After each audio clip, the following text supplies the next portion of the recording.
a este acto de Cauce del Nalón, que organiza en colaboración con el Ayuntamiento de Langreo y con el Club de Prensa de la Nueva España, y que se titula Cachinos de la gran red social.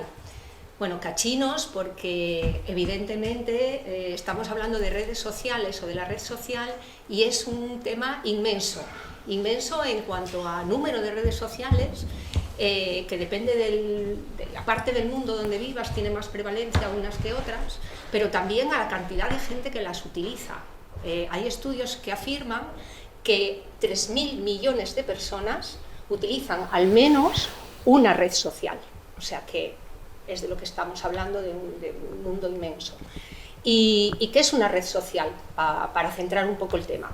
Pues básicamente, y así de una forma muy fácil, es una herramienta de comunicación.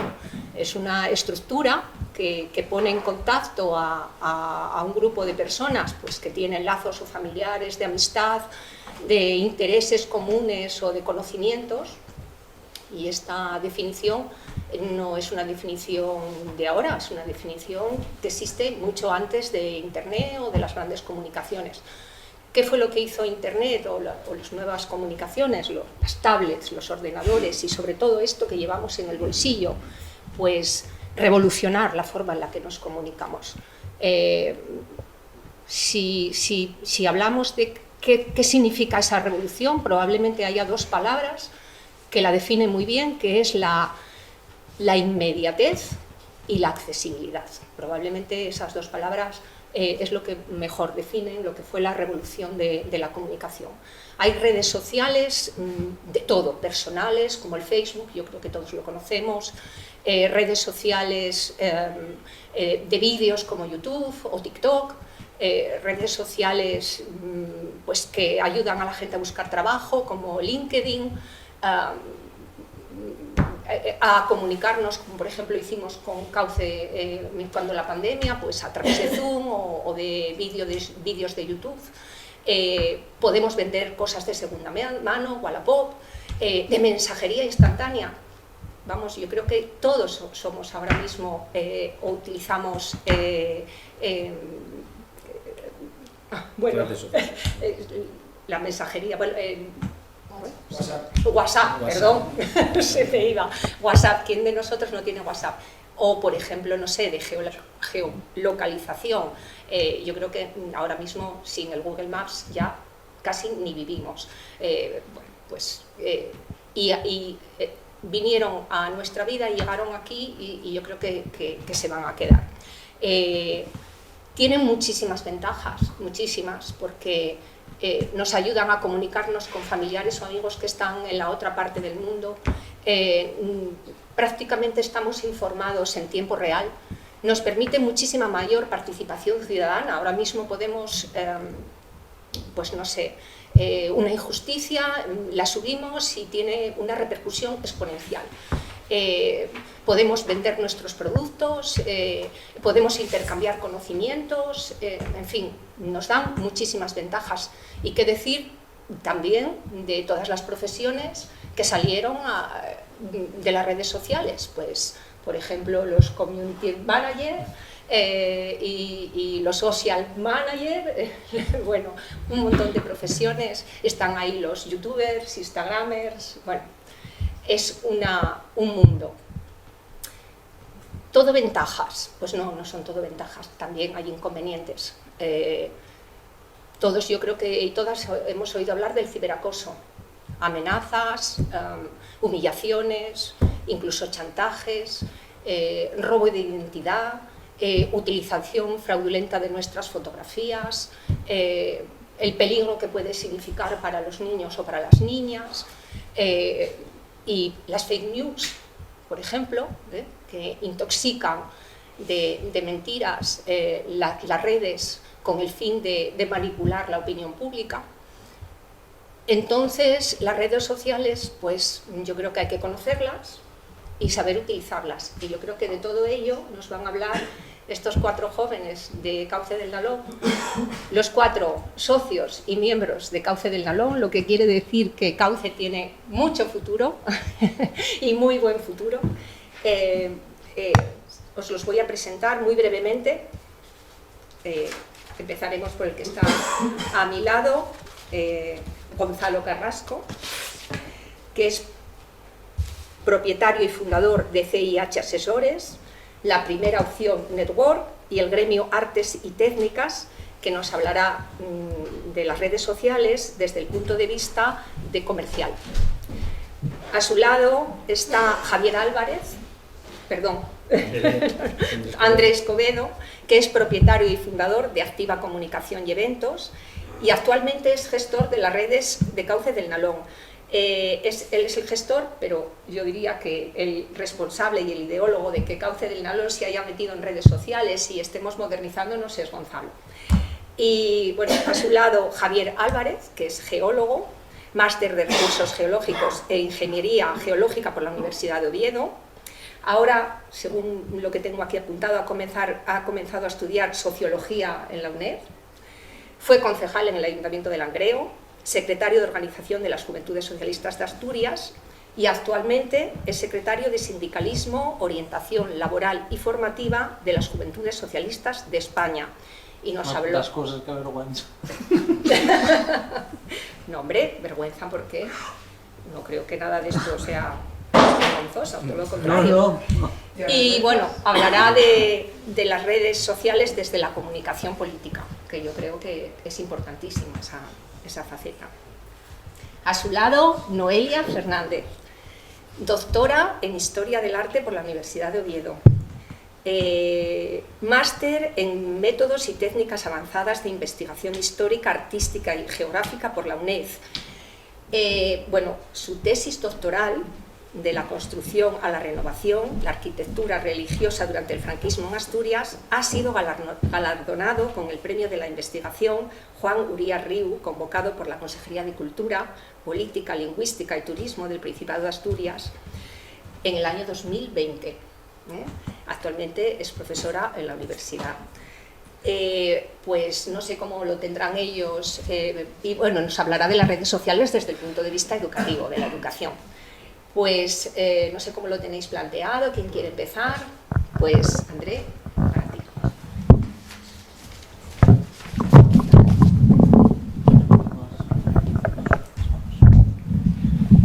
Bueno, pues buenas tardes a todos y a todas y gracias por habernos invitado a que, aunque somos socios de Cauce, pues a hablar sobre algo que tenemos todos en nuestra mano a día de hoy, que son las redes sociales, porque al final ya no necesitamos de un ordenador, como decía en su día Bill Gates, que quería que hubiese uno en cada casa, sino que ahora con una simple tablet o con nuestro simple móvil podemos tener acceso al final a contactar con nuestros seres queridos, hasta a leer noticias o bien comprar, como estaba contando antes Enedina.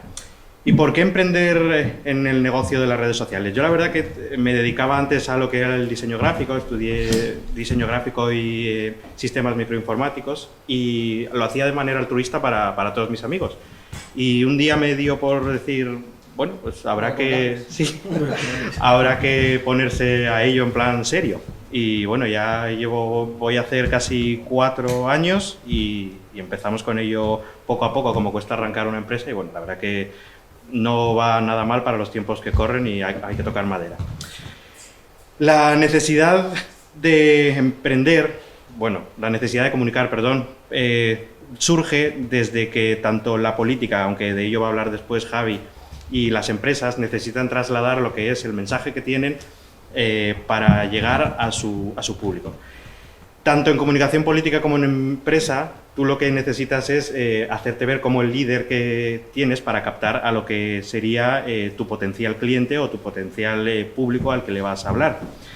Como decía al principio, los tienes en la palma de tu mano, ya sea noticias, lo que hace tu alcalde, lo que hace el partido al que más afín seas, o lo que hace tu gestoría, como puede ser Gonzalo, o bien lo que hace Cauce del Nalón, que lo hacemos, como sabéis, todos los martes podéis tener acceso a estas conferencias que se hacen todos los viernes, y también con los diferentes canales, tanto en Facebook como en Instagram, que se tienen, y en YouTube, para saber las conferencias que van a haber, noticias de interés que se va pasando por parte de la directiva, y que muy pronto, que estamos trabajando en ella, se está ya ultimando que cuando la directiva dé el OK, tendréis la nueva web que está ya para subir, en donde vais a encontrar los vídeos, escritos, imágenes, pues todos los vídeos que se hacen siempre, cada martes el del último viernes, como decía.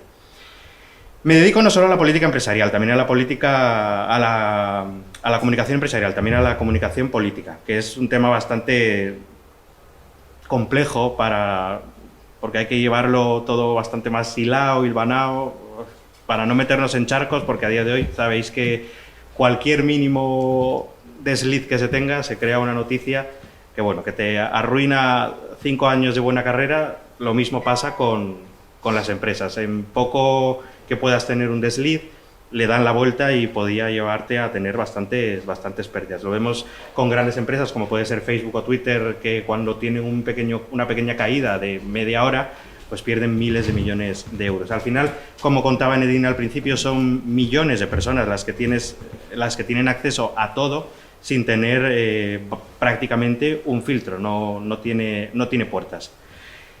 Sabéis que en lo que es la comunicación en las redes sociales, la comunicación en la red, la podemos segmentar. Podemos hacer que todos veáis todo, pero también podemos hacer que personas de 70 años a 85 vean lo que nosotros queremos y que la gente de 18 y 20 pues lo obvien, para así no saturar a lo que sería toda la segmentación de población que existe. Se puede hacer por edades, se puede hacer por barrios, se puede hacer, bueno, prácticamente puedes llegar a quien quieras, en el momento que quieras, solo faltaría prácticamente poner el nombre de la persona. En cada red social se utiliza un lenguaje diferente. El mayor volumen de personas que hay, por ejemplo, en Facebook, es gente ya que está de 20 para arriba. TikTok, que lo mencionaba antes también Nedina, es la que más impacto en los jóvenes tiene ahora, es la que engancha. No tanto en información, pero sí en contenido para distraer, en contenido de evasión de la mente. Están todos empeñados en que TikTok hay que estar allí. Bueno, quizás hay que estar, pero no llegas a todo el público que quieres. Yo creo que a veces saber en qué tienes que estar es muy importante para no perder el tiempo para llegar a todos. Pero bueno, prácticamente TikTok es una red social de distracción. No vas a encontrar mucha información, porque si quieres información vas a buscarla en Facebook, incluso en Instagram, que es la que más auge tiene también a la hora de informar y de distraer. Podemos monitorizar todo, aparte de segmentarlo. Tú puedes saber quién lo ha visto, si son más mujeres que hombres, si son más personas jóvenes, si son en qué ciudad lo han visto, en qué país, la población, la edad, como lo decía antes. Y aunque no sean fans de tu página, no hayan dado al botón de seguir, tú puedes hacer llegar tu mensaje de cualquier manera. Puedes pagar publicidad para que esa persona a la que no has llegado y no has conseguido tener el clic del me gusta o de que te sigan en cualquier red social, puedes pagar determinada cantidad de dinero para que tu mensaje al final llegue a esa persona. Y aquí nos estamos encontrando con problemas bastante serios, porque cualquiera puede pagar, aunque tenga un descargo de responsabilidad, pero estamos llegando a los problemas que contaba Nedina al principio. Son las fake news, que están, bueno, al final es un tema muy difícil de controlar. Yo creo que yo siempre digo que tienes que fiarte de las redes o de los portales que están verificados, que son de siempre fiables para ti, que tienen la verificación azul que te dan como medio serio. Porque, claro, te encuentras con el titular a veces que llama la atención y entras y la noticia es totalmente diferente, no tiene nada que ver. Eso es lo que se está denominando ahora como el clickbait.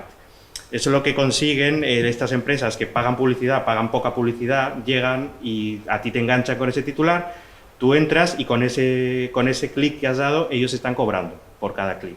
Entonces, no están engañando quizás, pero sí que crean una tendencia a la tergiversación del mensaje, pero claro, a todo a un coste de dinero. Ya se está apuntando también a este carro muchos medios nacionales y serios, vamos a llamarle así, para conseguir el clic, y al final tienen más publicidad, tienen más dinero por ese clic, y bueno, es muy difícil de controlar. Yo creo que esto tiene que llegar a regularse de alguna manera, porque si no, en un no muy largo plazo va a haber serios problemas, como lo vemos con las fake news, que muchas veces llegan a a tanta población, porque la ves en tu Facebook, tú se la pasas a tu primo se lo pasa a tu tío, al final es una cadena muy difícil de parar. Y vemos el auge, sobre todo ahora que tanto en la empresa no lo hay, pero sí en la política y mucho ahora que vienen las municipales, lo empezaréis a ver seguramente. El engaño que hay, dice no sé qué, se empieza a ser muy grande el círculo y al final salir a desmentir eso, por mucho que salgas a desmentirlo, hay gente que no te va a ver desmintiéndolo en el medio de comunicación habitual, porque no va a ver ese telediario, no va a leer ese periódico, pero sí va a leer su móvil. Pero ese desmentido no va a correr tanto como corre una fake news, como corre un bulo. Entonces nos estamos encontrando con un problema bastante difícil de atajar, que yo creo que únicamente desde las propias empresas grandes y las redes sociales son las que tendrían que poner ese cortafuegos y regularlo de alguna manera, como ha intentado hacer el Parlamento Europeo, pero creo que no se llegó a ningún término. Hay gente ahora últimamente que denosta lo que es este trabajo de los community managers, la profesionalización de las redes sociales, de todo lo que es el mensaje de comunicar. Al final es otra forma de expandirse, de hacer llegar lo que tú querías, como decía al principio, de hacer llegar tu mensaje. Y es verdad que ahora se está profesionalizando este sector, porque ya incluso hay estudios para ello, hay estudios en FP y tienes másters en universidades para ello. Hay mucha competencia en el extranjero, sobre todo en Sudamérica. La mano de obra allí es bastante más barata en cuanto a esto, los horarios son distintos y ellos, bueno, venden el mismo producto que se puede hacer aquí en España, lo venden por un coste bastante más bajo. Hay una empresa, por ejemplo, en Madrid, que yo suelo hacer cosas con ellos y tienen a los diseñadores gráficos en Argentina.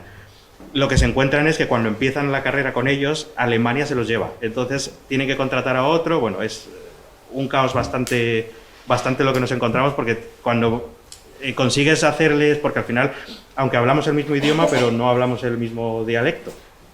Entonces les enseñas los términos específicos de cada zona y se los lleva a Alemania, tiene unas condiciones bastante más mejores de trabajo que incluso aquí en España. Y bueno, nos encontramos también que en España pues hay bastante campo con ello, y casi todos los que hay somos autónomos. Las infografías personalizadas, que os contaba cómo empecé yo con mis amigos y lo que empezó a andar la empresa, es lo que nos dedicamos a hacer, que lo habréis visto algunas veces en Cauce. Damos el titular en la imagen de lo que queremos, con una imagen para llamar la atención, y después en el texto del cuerpo de la noticia ya es en donde veis de lo que se trata. Nosotros con esa imagen lo que hacemos es enganchar la atención de la gente y no llenamos de texto para no saturar a la persona. Lo hacemos de una forma más fresca para que al final no saturar de información, dar la correcta y de una forma más especificada. No damos titulares engañosos o faltos de información, no buscamos el clickbait. Al final eso es una asociación cultural que busca la cultura, no busca un rédito de ninguna manera ni tampoco lucrarse de otra forma. Como decía, Javi va a hablar ahora de lo que sería la comunicación política en este tiempo. Es uno de los mayores volúmenes de trabajo que hay a día de hoy. Trabajamos con Cauce en la comunicación digital y Javi, pues te cedo ya la palabra, espero no haber sido bastante pesado ni haber saturado yo de información pecando de lo que no habría que hacer. Y bueno, para lo que queráis después, si queréis hacer preguntas o lo que sea y lo que haga falta, aquí estamos.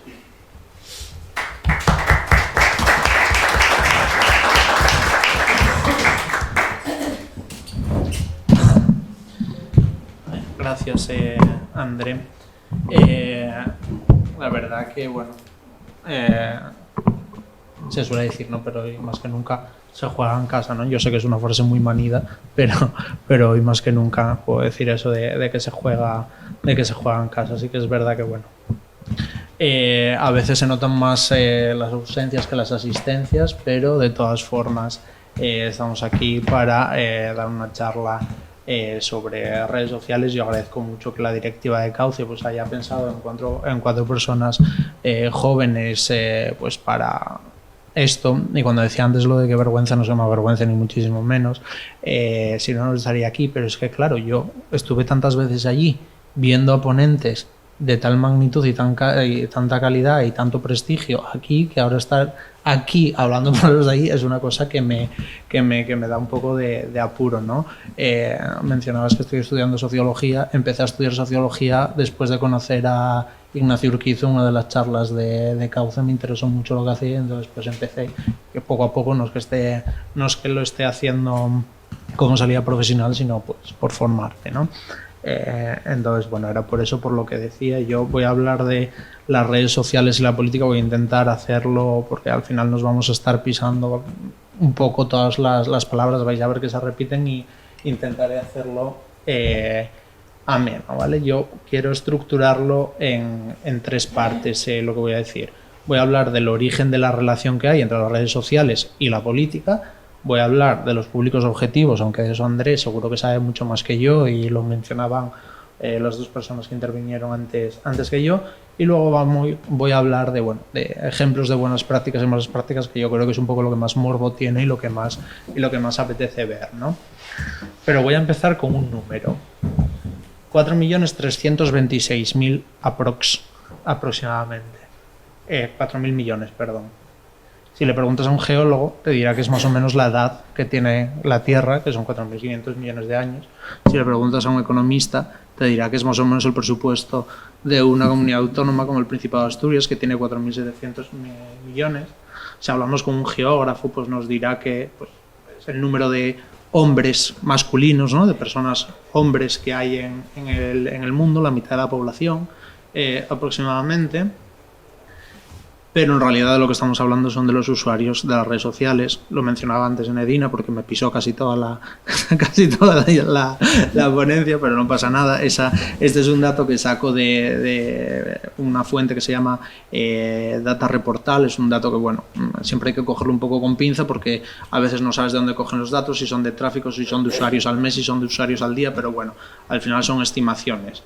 Y para darnos una idea de la magnitud de personas, teniendo en cuenta que en España hay 47 millones de personas y estamos hablando que en el mundo, pues yo creo que a final de este año se decía que íbamos a llegar a los 8.000 millones, ¿no? Pues que 4.500, casi 4.500 millones de personas usen redes sociales para un político o para una persona política. Dime. 4 billones. No, son 4.000 millones. En el estudio trae billones porque es de Estados Unidos y utiliza 1.000 millones es billones en Estados Unidos, pero aquí es 1.000. 4.300. 4.326.000 millones. El número es. Depende de la referencia. Depende de sí. Lo que pasa por una me cuesta mucho cambiar a mí los números de Cora de Cardinales de tal, pero es en inglés. Echándote un capote. Sí. Normalmente es Social Media y otra empresa la que hacen estos estudios, lo hacen en Estados Unidos, y en Estados Unidos a 1.000 millones lo llaman un billón. Entonces normalmente vemos 4,32 B de billones o billones escrito, pero en realidad un billón estadounidense para nosotros son 1.000 millones. Sin más. Pero no en esto. Por nomenclatura. Traigo los datos después, que si no los podemos. Vale, no, tranquilo. Gracias por la aclaración, que a mí ya sabes que los números en abstracto se me dan un poco complicados. Pero bueno, era para hacernos un poco de la idea de la magnitud de personas que utilizan las redes sociales en el mundo. Y como os decía, para alguien que hace política o para la gente que nos dedicamos a política, poder estar en la mano de 4.000 millones de personas, pues bueno, es una oportunidad importante, ¿no? Os decía que iba a empezar hablando de los orígenes. ¿Por qué? Pues bueno, pues porque me hace ilusión. Yo separo las redes sociales o las formas, las redes sociales que existen en 2 tipos de redes sociales, ¿no? Esto es una nomenclatura que me he inventado y la digo yo porque me apetece, ¿no? Hablo de las redes sociales prepolíticas, que son aquellas que se utilizaban mucho antes de que llegase la política a monopolizar prácticamente las redes sociales, MySpace, los chats como el de Terra, el Messenger, Yahoo Chat, un montón de cosas que, claro, a nosotros nos suenan casi paleolíticas y que son bastante antiguas. Y luego están las políticas, ¿no? Desde 2004 que aparece Twitter, Facebook, las redes sociales que mencionábamos antes, que son como las más actuales, empiezan a aparecer en Estados Unidos en torno al 2004-2005. ¿Y qué pasa? Bueno, tengo un grafiquito, que es un vídeo, que va súper rápido, que a mí estos vídeos siempre me hacen mucha gracia, que empieza a principios del año 2004 y llega hasta principios del 2021, que es el último dato que encontré, ¿no? Y el dato es de usuarios al mes por aplicación. Es el dato que aparece en las barritas que se van moviendo y luego el de abajo a la derecha son personas que tienen descargada esa aplicación en su móvil, ¿no? Bueno, el vídeo es cortito, es de 1 minuto, pero a ver si puedo adelantarlo sin cagarla. No, cagáis. Sí, ¿no? Bueno, esto porque me parece importante, porque como veis cuando sale YouTube, cuando YouTube se crea, es la primera red social que se crea y es la mayor y mejor red social para compartir vídeos, entonces aquello fue una explosión y de repente empezó a usarlo un montón de gente. Facebook, veis que se dispara, ¿por qué? Porque cuando Facebook deja de estar solo en los ordenadores de mesa y solo tienes que entrar a través del navegador y puedes empezar a entrar a través del móvil, pues entonces se multiplican el número de personas que pueden aparecer, ¿no? Luego, no me acuerdo exactamente cuándo es, creo que es en 2009 o por ahí, aparece WhatsApp, que también, aunque no lo consideramos una red social, es una red social, más lo comprobamos también en la pandemia, lo hablabais antes, ¿no? ¿Quién nos recibió el audio de la alcaldesa de Langreo hablando sobre el COVID cuando estábamos en plena pandemia, que se reenvió y aparecía reenviado muchas veces? O el de la enfermera del hospital del 12 de octubre o lo que sea, ¿no? No deja de ser una red social. Bueno, voy a pasar porque está tardando más de lo que pensaba. Igual no puse el de cámara rápida.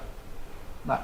Pero ¿qué pasa? En 2008 llega la campaña a las presidenciales de Estados Unidos y aparece Obama.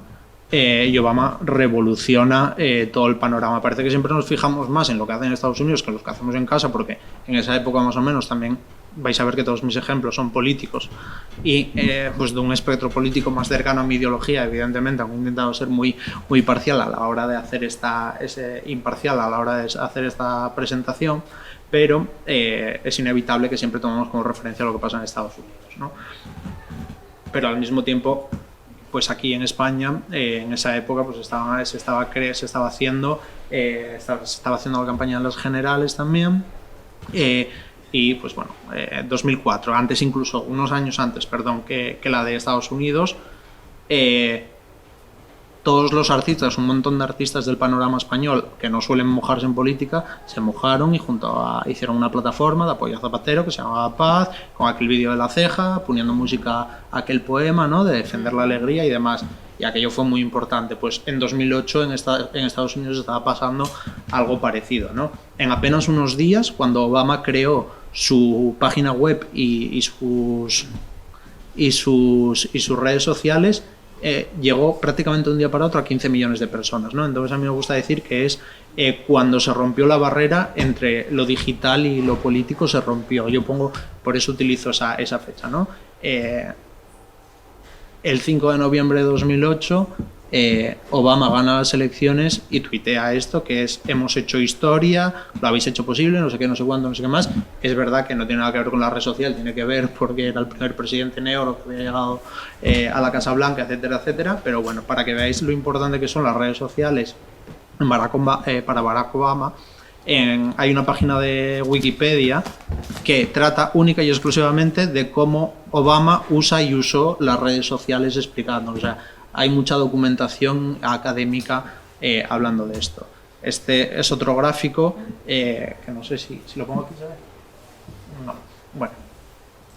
¿Y si lo hago aquí? Ahora sí. A principios de 2009 tenía 2 millones de seguidores y cuando acaba su primera legislatura tenía 16 millones de seguidores en Twitter. Es esto, ¿vale? Pues estamos hablando que 9 multiplicó por 9, no sé cómo se dice, 9 su cantidad de seguidores, ¿no? Hasta tal punto, El País, el periódico de referencia de nuestro querido Kiko, también en 2008 hizo referencia a que Twitter, que era una red social que estaba en pañales, acaba de empezar, hizo un seguimiento continuo de la carrera a Casa Blanca, de las elecciones, ¿no? Por eso es el pistoletazo y desde aquel momento no hubo marcha atrás. Traía aquí también unos vídeos, pero no os los voy a poner porque, bueno, ocuparía mucho tiempo, ¿no? Pero estos vídeos son importantes, ¿por qué? Porque eran los vídeos que antes salían en la tele políticos de los que hemos visto en cualquier elección, pero que habían colocado en YouTube y habían colocado en las redes sociales y se rompe eso, se empieza a compartir más y tiene una visibilidad y llega a un público que antes no llegaba. De hecho, este videoclip ganó un premio Emmy, o sea, es un discurso de Obama cuando gana las primarias demócratas, cuando ganan las primarias demócratas, da un discurso de Yes We Can y unos artistas, Black Eyed Peas entre otros, hacen un vídeo musical con la letra de ese discurso que llega a ganar un Emmy como vídeo musical, ¿vale? Esto como orígenes de las redes sociales desde el punto de vista político. Algo muy importante, que ya lo mencionaba Andrea además, el público objetivo. Ahora ya voy bajando un poco al barro, ¿vale? ¿A quién queremos ir dirigidos? Pues hay que tener en cuenta el segmento de la población al que nos queremos dirigir, ¿no? Engagement, que es, lo mencionabas tú antes, que al final es la segmentación, es esa conexión emocional que las redes sociales, o tú como alguien que se comunica por redes sociales, conectas con tu público. Y luego están los algoritmos, que será una palabra que habréis oído muchas veces también. Sí, ya sé que pero no es culpa mía, es culpa del ordenador. Y luego está la palabra algoritmo, que también la habréis escuchado muchas veces y que parece un animal mitológico, pero bueno, tiene su explicación, ¿no? No todas las redes sociales son iguales, lo mencionaban antes, y no es lo mismo lo que quieras comunicar en una y en otra, y menos desde el punto de vista de la política, ¿no? Hay que tener en cuenta una serie de características, pues como son el sexo, la edad, la identidad sexual, la identidad de género, la procedencia, el oficio, si está trabajando o no está trabajando, qué nivel de estudios tiene, si los tiene, bueno, un montón de cosas que a través de pues todas estas redes sociales se pueden segmentar, se pueden poner anuncios, se puede hacer un montón de cosas que te permite ir dirigiéndote a qué público te quieres dirigir. Y otra cosa que me extrañó que no dijeras, que igual es que ya se pasa de moda, el horario en el que publicas algo, sobre todo desde el punto de vista de la comunicación política, es muy importante, porque puedes tener la mejor idea del mundo, pero la tuiteas a las 3 de la mañana y no te va a leer nadie. Tienes que buscar, no es solo lo que dices, sino cuándo lo dices, también es muy importante. Facebook es la red social más usada, la que más se ha democratizado en el mundo mundial. En España tiene 21 millones de usuarios, que es casi la mitad de la población, y tiene varias características, ¿no? Pues bueno, con el paso del tiempo van saliendo unas y otras, que si los vídeos en directo, que si vídeos, que si fotos, que si chat, que si páginas, que si no sé qué. Desde el punto de vista político tiene dos cosas importantes. Ahí pongo local versus federal, versus nacional. ¿Por qué?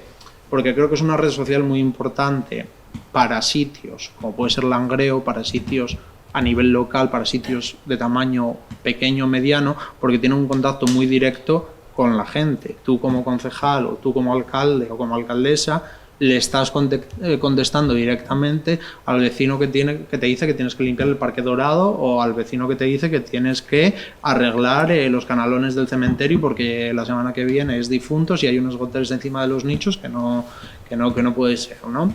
Entonces tú ahí directamente estás usando la información que te dan. Hay que distinguir también entre páginas y perfiles. Yo siempre soy de la opinión de que los perfiles son más personales y las páginas es algo más profesionalizado para políticos de quizá de más alto rango que quieran tener más difusión, pero bueno, son dos cuestiones que hay ahí que son importantes. Instagram es una red social mucho más naif, mucho más bonita, ¿no? No hay ese rencor o ese rintintín que hay en otras redes sociales, o lo hay menos, o mencionabas antes el ciberacoso, que es muy importante, igual tú luego lo mencionas desde el punto de vista de la educación, es muy interesante, pero bueno, al final Instagram es una red social que te permite transmitir tus ideas políticas, porque recuerda que yo estoy hablando desde el punto de vista político, que te permite transmitir tus ideas políticas, pero de una manera soft, que se dice en inglés, ¿no? De una manera blanda, de una manera te lo digo, pero te lo digo con cariño, te lo digo, pero bueno, te lo dejo aquí, ¿no? Si lo quieres lo recoges y si no, no. Eso es más extraño, aunque ahora se está poniendo más de moda, porque, claro, los políticos normalmente tienen una franja de edad, pues voy a decir alrededor de los 50, pero la gente que vota empieza a votar a los 18, ¿no? Entonces ahora los políticos están descubriendo que hay gente que vota que está en Instagram, entonces está yendo a Instagram cuando la gente que tiene 18 años está yendo a Instagram para irse a TikTok. Por lo tanto, siempre hay un bache ahí generacional importante. Entonces ahora sí que es verdad que hay más presencia en Instagram de la que había antes.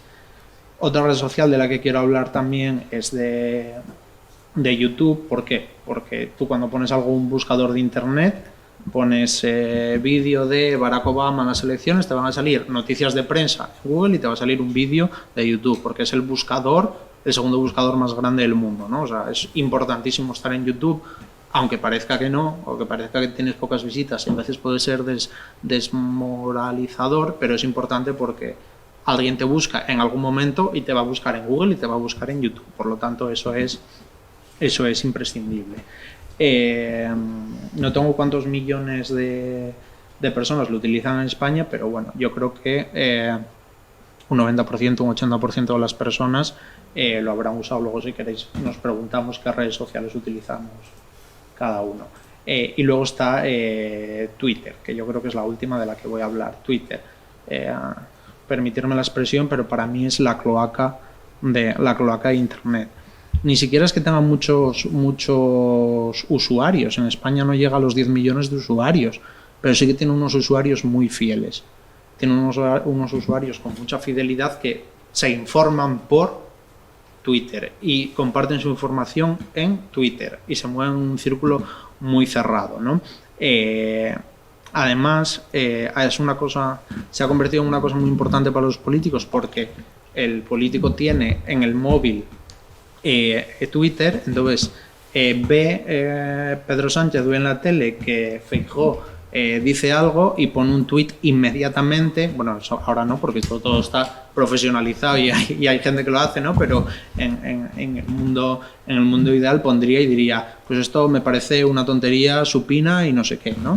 Es muy inmediato y es muy directo, y hay un contacto muy directo entre los que comparten la información y entre los que la reciben. Pero para tener peso en esta red social hay que tener un uso muy, muy, muy diario y estar todo el día colgado de ella para poder tener incidencia. Pero ¿por qué lo considero muy importante desde el punto de vista de la política? Porque yo creo que todos nos habremos dado cuenta cuando vemos el telediario, hemos llegado a un punto en que las noticias ya no las hacen, lo siento, Kiko, los periodistas del país preguntando a los políticos, sino que directamente sale la captura de pantalla del tuit en el telediario y dicen: Inés Arrimadas ha tuiteado que tiene que cambiar su comisión ejecutiva, por decir algo, ¿no?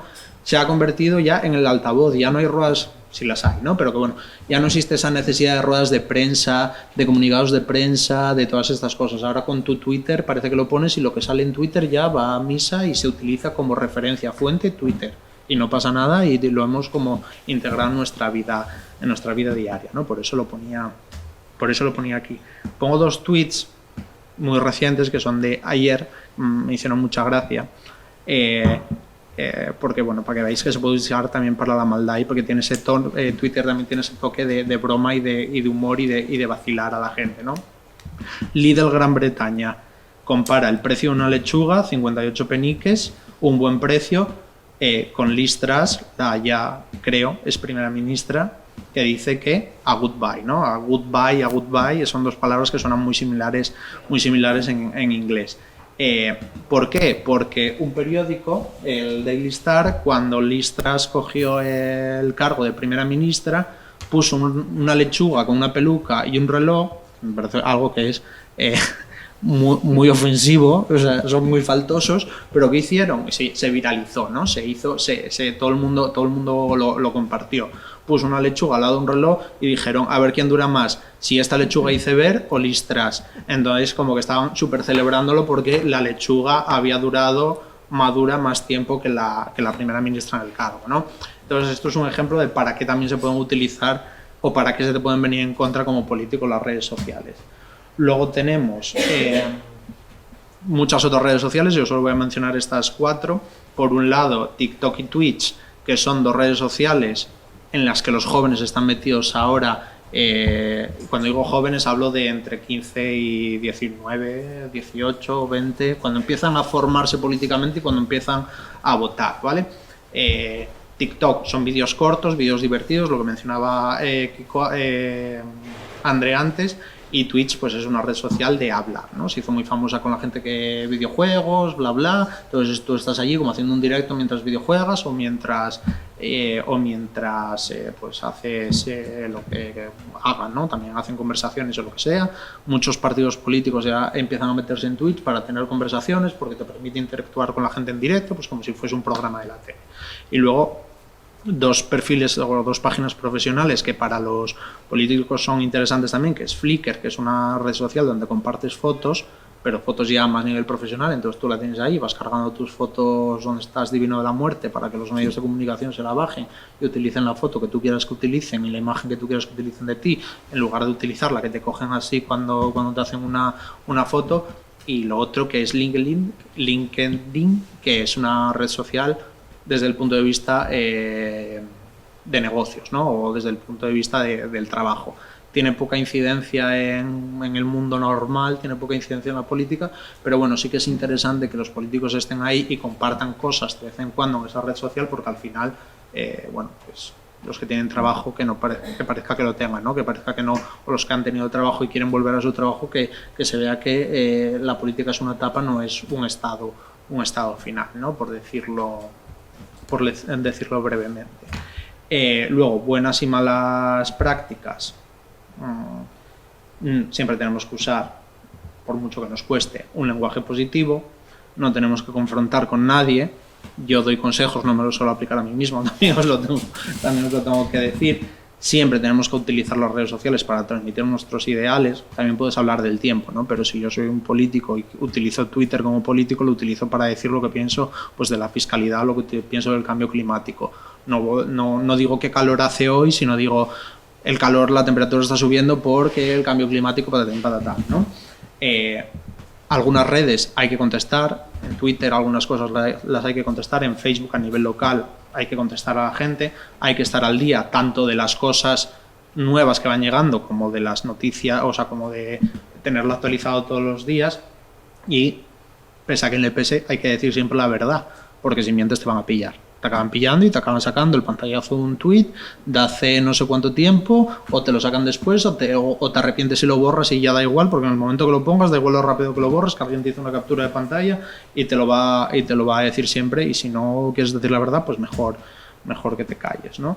¿Qué cosas malas desde el punto de vista, o qué cosas no hay que hacer, malas prácticas desde el punto de vista de la política? Pues no tener redes sociales. Un político sin red social, aunque no les guste.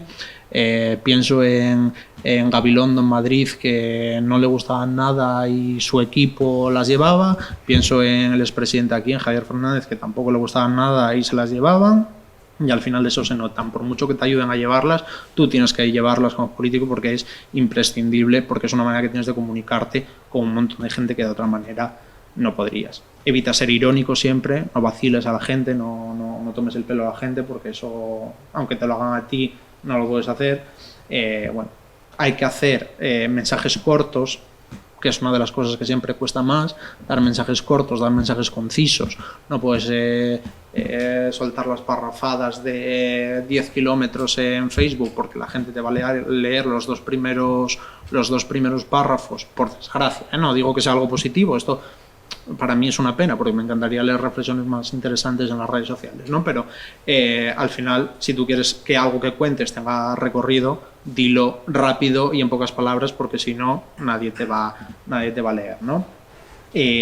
Otro de los errores, otra de las malas prácticas es solo compartir el contenido de otros, no generar contenido propio. Hay que generar contenido. Tú no puedes pasarte el día retuiteando artículos del periódico o retuiteando cosas que dicen los demás o publicando cosas que dicen los demás. Tienes que generar contenido propio, porque si no, parece que como político no tienes palabra propia, no tienes voz propia. Y lo que mencionabais antes, ¿no?, de las fake news, o la palabra castellana que me gusta mucho, que son las paparruchas, que salía la RAE diciendo que fake news, ¿no?, que digamos paparruchas, que es una palabra muy sonora, ¿no? O los bulos, que también, bueno, también son cosas muy terribles, ¿no? Y que muchos políticos a veces les dan coba a esos bulos, a estas cosas, aunque sepan que son mentira y es un problema, ¿no?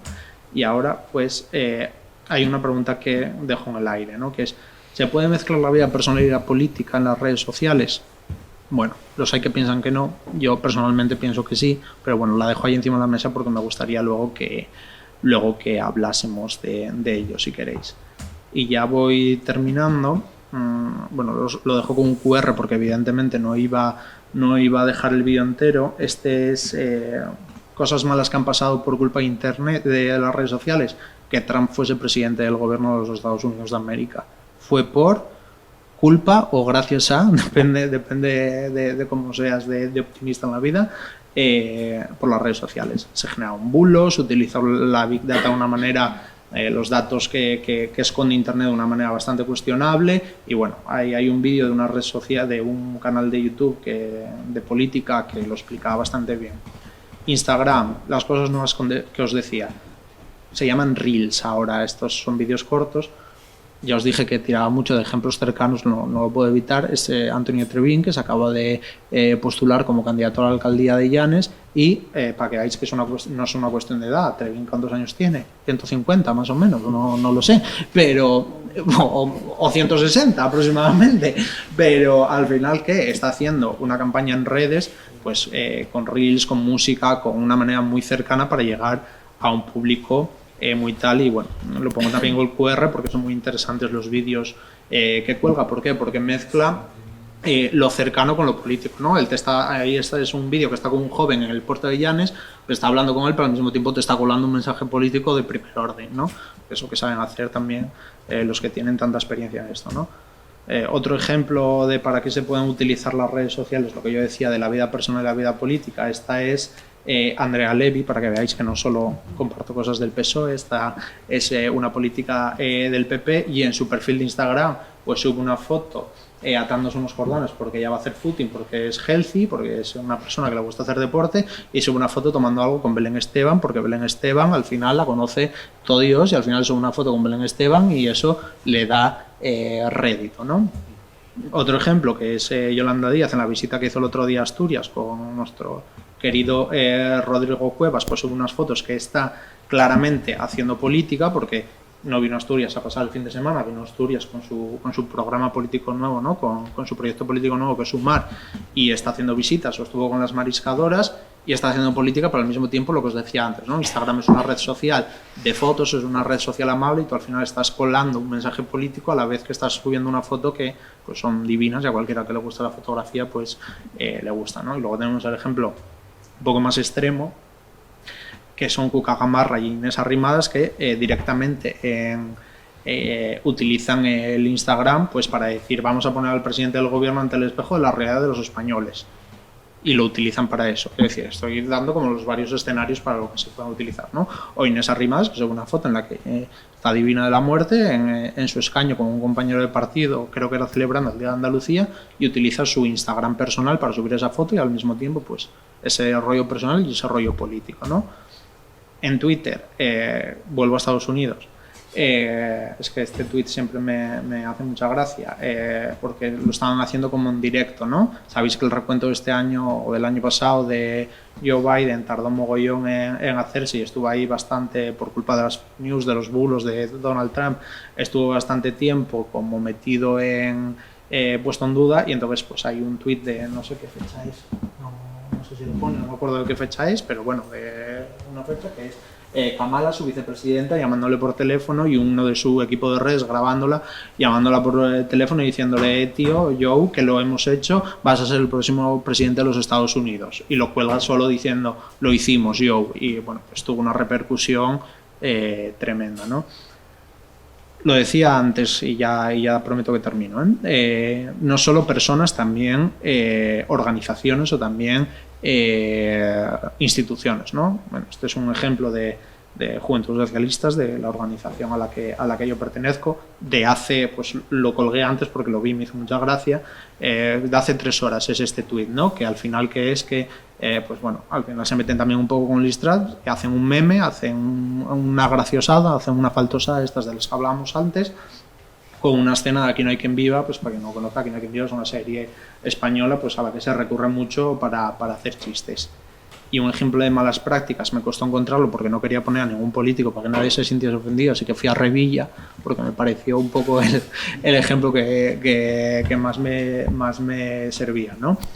Por un lado tenemos el gobierno del Principado, que utiliza su Facebook como si fuese una agenda. Hoy se aprueba esto, hoy se hace esto, hoy se hace no sé qué. Bueno, no es la mejor forma de llevar una red social, pero bueno, vamos a aceptarlo porque al final es una institución, no es una institución, no es una persona, ¿no? Pero Revilla en su Twitter es: hoy me voy a no sé dónde, hoy a las 12 estaré no sé dónde, hoy a las 10:15 voy a estar en la sexta noche presentando no sé qué.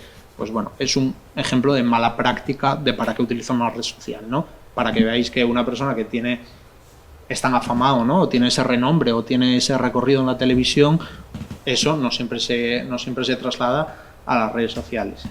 Y traía 2 ejemplos de TikTok para que se viese que también lo utilizan los políticos, porque discrepo contigo, pero bueno, no os voy a compartir, luego si queréis los pongo, son de Podemos, que hace unos TikToks, hace unos vídeos de TikTok que a mí me hacen mucha gracia, que están muy bien, y lo que hacen es intercalar vídeos que se pueden hacer virales porque gustan, porque son graciosos, con vídeos en los que colocan mensajes políticos, y esa es la manera de, pues bueno, de hacer política en las redes sociales.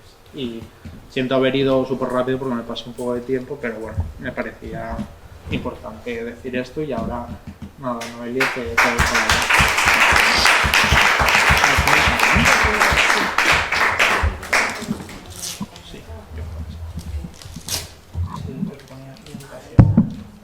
Ese sí.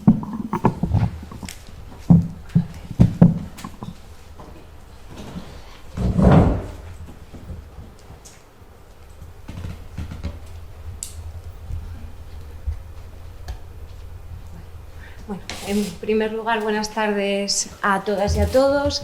Agradecer a Cauce, a pesar de que seamos miembros, pues haber contado con nuestra presencia hoy aquí, a Enedina por la presentación y por supuesto a mis compañeros de mesa. En mi caso, pues precisamente por mi puesto laboral, por ser profesora de Historia del Arte en la Universidad de Oviedo, de lo que vengo a hablar precisamente es de una experiencia, en este caso docente, que tuvimos el, voy a decir, honor de coordinar Pilar García Cuetos y yo hace un par de cursos con los grupos de tercero y de cuarto de Historia del Arte, en el que pues precisamente tratamos de diagnosticar, por así decir, la relevancia que podían tener las redes sociales con nuestra propia disciplina, con la historia del arte por un lado y con los estudios críticos de patrimonio cultural por otro, que es también el tema principal de las asignaturas que les impartíamos. Entonces, en este sentido, de lo que me gustaría hablar es un poco de cómo las redes sociales se han convertido en una nueva herramienta para la innovación educativa, por un lado, pero por otro lado, y también, como verán, en una nueva herramienta incluso de trabajo para el futuro laboral de nuestros egresados y egresadas en Historia del Arte y Patrimonio. Entonces, para que entiendan un poco el por qué realmente nos decidimos a implementar el uso de las redes sociales en nuestras asignaturas, es que en los últimos años se ha estado intentando dar una renovación pedagógica dentro del ámbito universitario, y en ese sentido pues hablamos de la innovación educativa, innovación docente, aprendizaje innovador y este tipo de conceptos. ¿A qué se dirige o cuál es el objetivo principal? Que en las clases, en nuestras clases, apliquemos estrategias que se entiendan como novedosas, diferentes y eficaces para mejorar la calidad del proceso educativo de nuestro estudiantado, por un lado, y para facilitarles también el aprendizaje y la construcción del conocimiento. En este sentido, por nuestra parte, entendemos que el profesorado es un ente que guía, por así decir, pero que precisamente, y más quizás en humanidades, han de construir su propio conocimiento de una forma crítica, con las herramientas que les podamos brindar para ello. Y además, otra de las cuestiones en las que hace mucho hincapié la innovación educativa es precisamente que todo esto se desarrolle en relación con situaciones reales. Y claro, en este sentido, si estamos hablando, como muy bien acaban de comentar tanto André como Javier, de esa presencia cada vez más pujante de las redes sociales, también tuvimos que ser conscientes de la presencia de redes sociales en instituciones educativas, instituciones culturales, y también lo entendemos como un posible nicho laboral ad futurum, como decía antes. Entonces también es importante que desde su propia disciplina, saliéndose de lo personal, se acerquen, vamos a decir, a la realidad de estas redes. ¿Por qué nos planteamos innovar dentro de la educación universitaria? Bueno, pues si recuerdan, hará unos 12 años precisamente fue cuando entró en funcionamiento lo que se conoce como Plan Bolonia, es decir, la inserción, en este caso, de las universidades españolas dentro del espacio europeo de educación superior. Y en el caso de la Universidad de Oviedo, bueno, pues esto se hizo a partir de 2010. Desde 2007 a 2010 se había comenzado a desarrollar lo que se denominó como un plan de innovación, en el que, por ejemplo, yo misma desarrollé mis estudios, pero posteriormente lo que se iba a hacer era introducir Bolonia. En ese sentido, y como saben, los planes de estudio sufrieron una transformación, ya no hablamos de diplomaturas ni de licenciaturas, hablamos de estudios de grado, de los diferentes grados. Y una de las cuestiones más relevantes dentro de esa transformación y del espacio europeo de educación superior es que el aprendizaje sea competencial, es decir, a través del desarrollo de competencias, y que sea específico, en nuestro caso, pues la historia del arte y los estudios críticos del patrimonio, pero que también sea transversal, es decir, que desarrollen competencias que puedan ser útiles independientemente de aquello en lo que estén trabajando. Competencias como el trabajo colaborativo, la cooperación, por supuesto, también les animamos a la implementación de la perspectiva de género, todas estas cuestiones que puedan permitirles desarrollarles no solo en lo profesional, sino en lo personal también. Y todo esto en el ámbito universitario, ¿cómo se intentó plasmar? Bueno, pues se han estructurado los estudios de manera que hay clases, las antiguas clases magistrales, pues ahora se denominan teóricas, más concretamente expositivas, y clases prácticas, también en los estudios de humanidades y ciencias sociales, no únicamente en los científico-técnicos. La única diferencia que hay es que en el caso de los estudios científico-técnicos, tienen además prácticas de laboratorio. Entonces, en ese sentido, se intenta que las competencias se ganen de esa manera.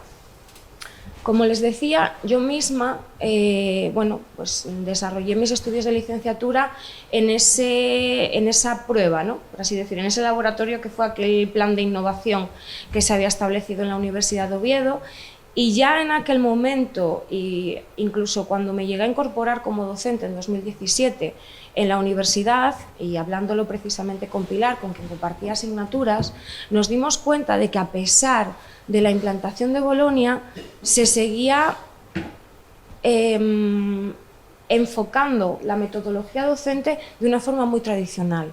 Es decir, en las clases teóricas únicamente él o la docente llegaba, explicaba los conceptos y se iba.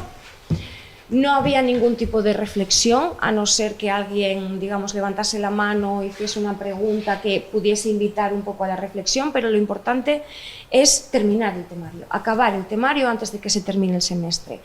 Y en lo que se refiere al estudiantado, y eso yo también lo experimenté, y ahora les cuento una anécdota que creo que es bastante representativa.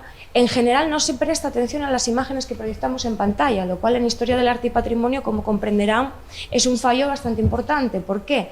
Porque únicamente estaban preocupados y preocupadas por tomar todos los apuntes, que no faltase una sola palabra de la presentación y que no faltase una sola palabra de lo que estábamos diciendo.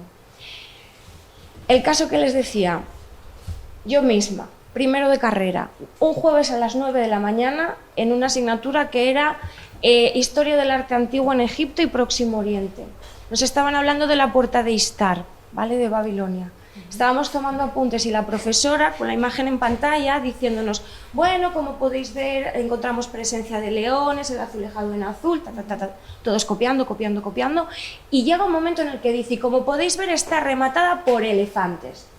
Y está rematada por elefantes. Claro, de repente levantamos la cabeza, ¿por elefantes? Eran almenas. Pero nos dijo elefantes y copiamos elefantes independientemente de que la imagen estuviese en pantalla o no. Entonces, claro, cuando llegas al punto de ser docente dices, espera, aquí igual algo no funciona, igual hay que darle una vuelta, ¿no?, a todo esto.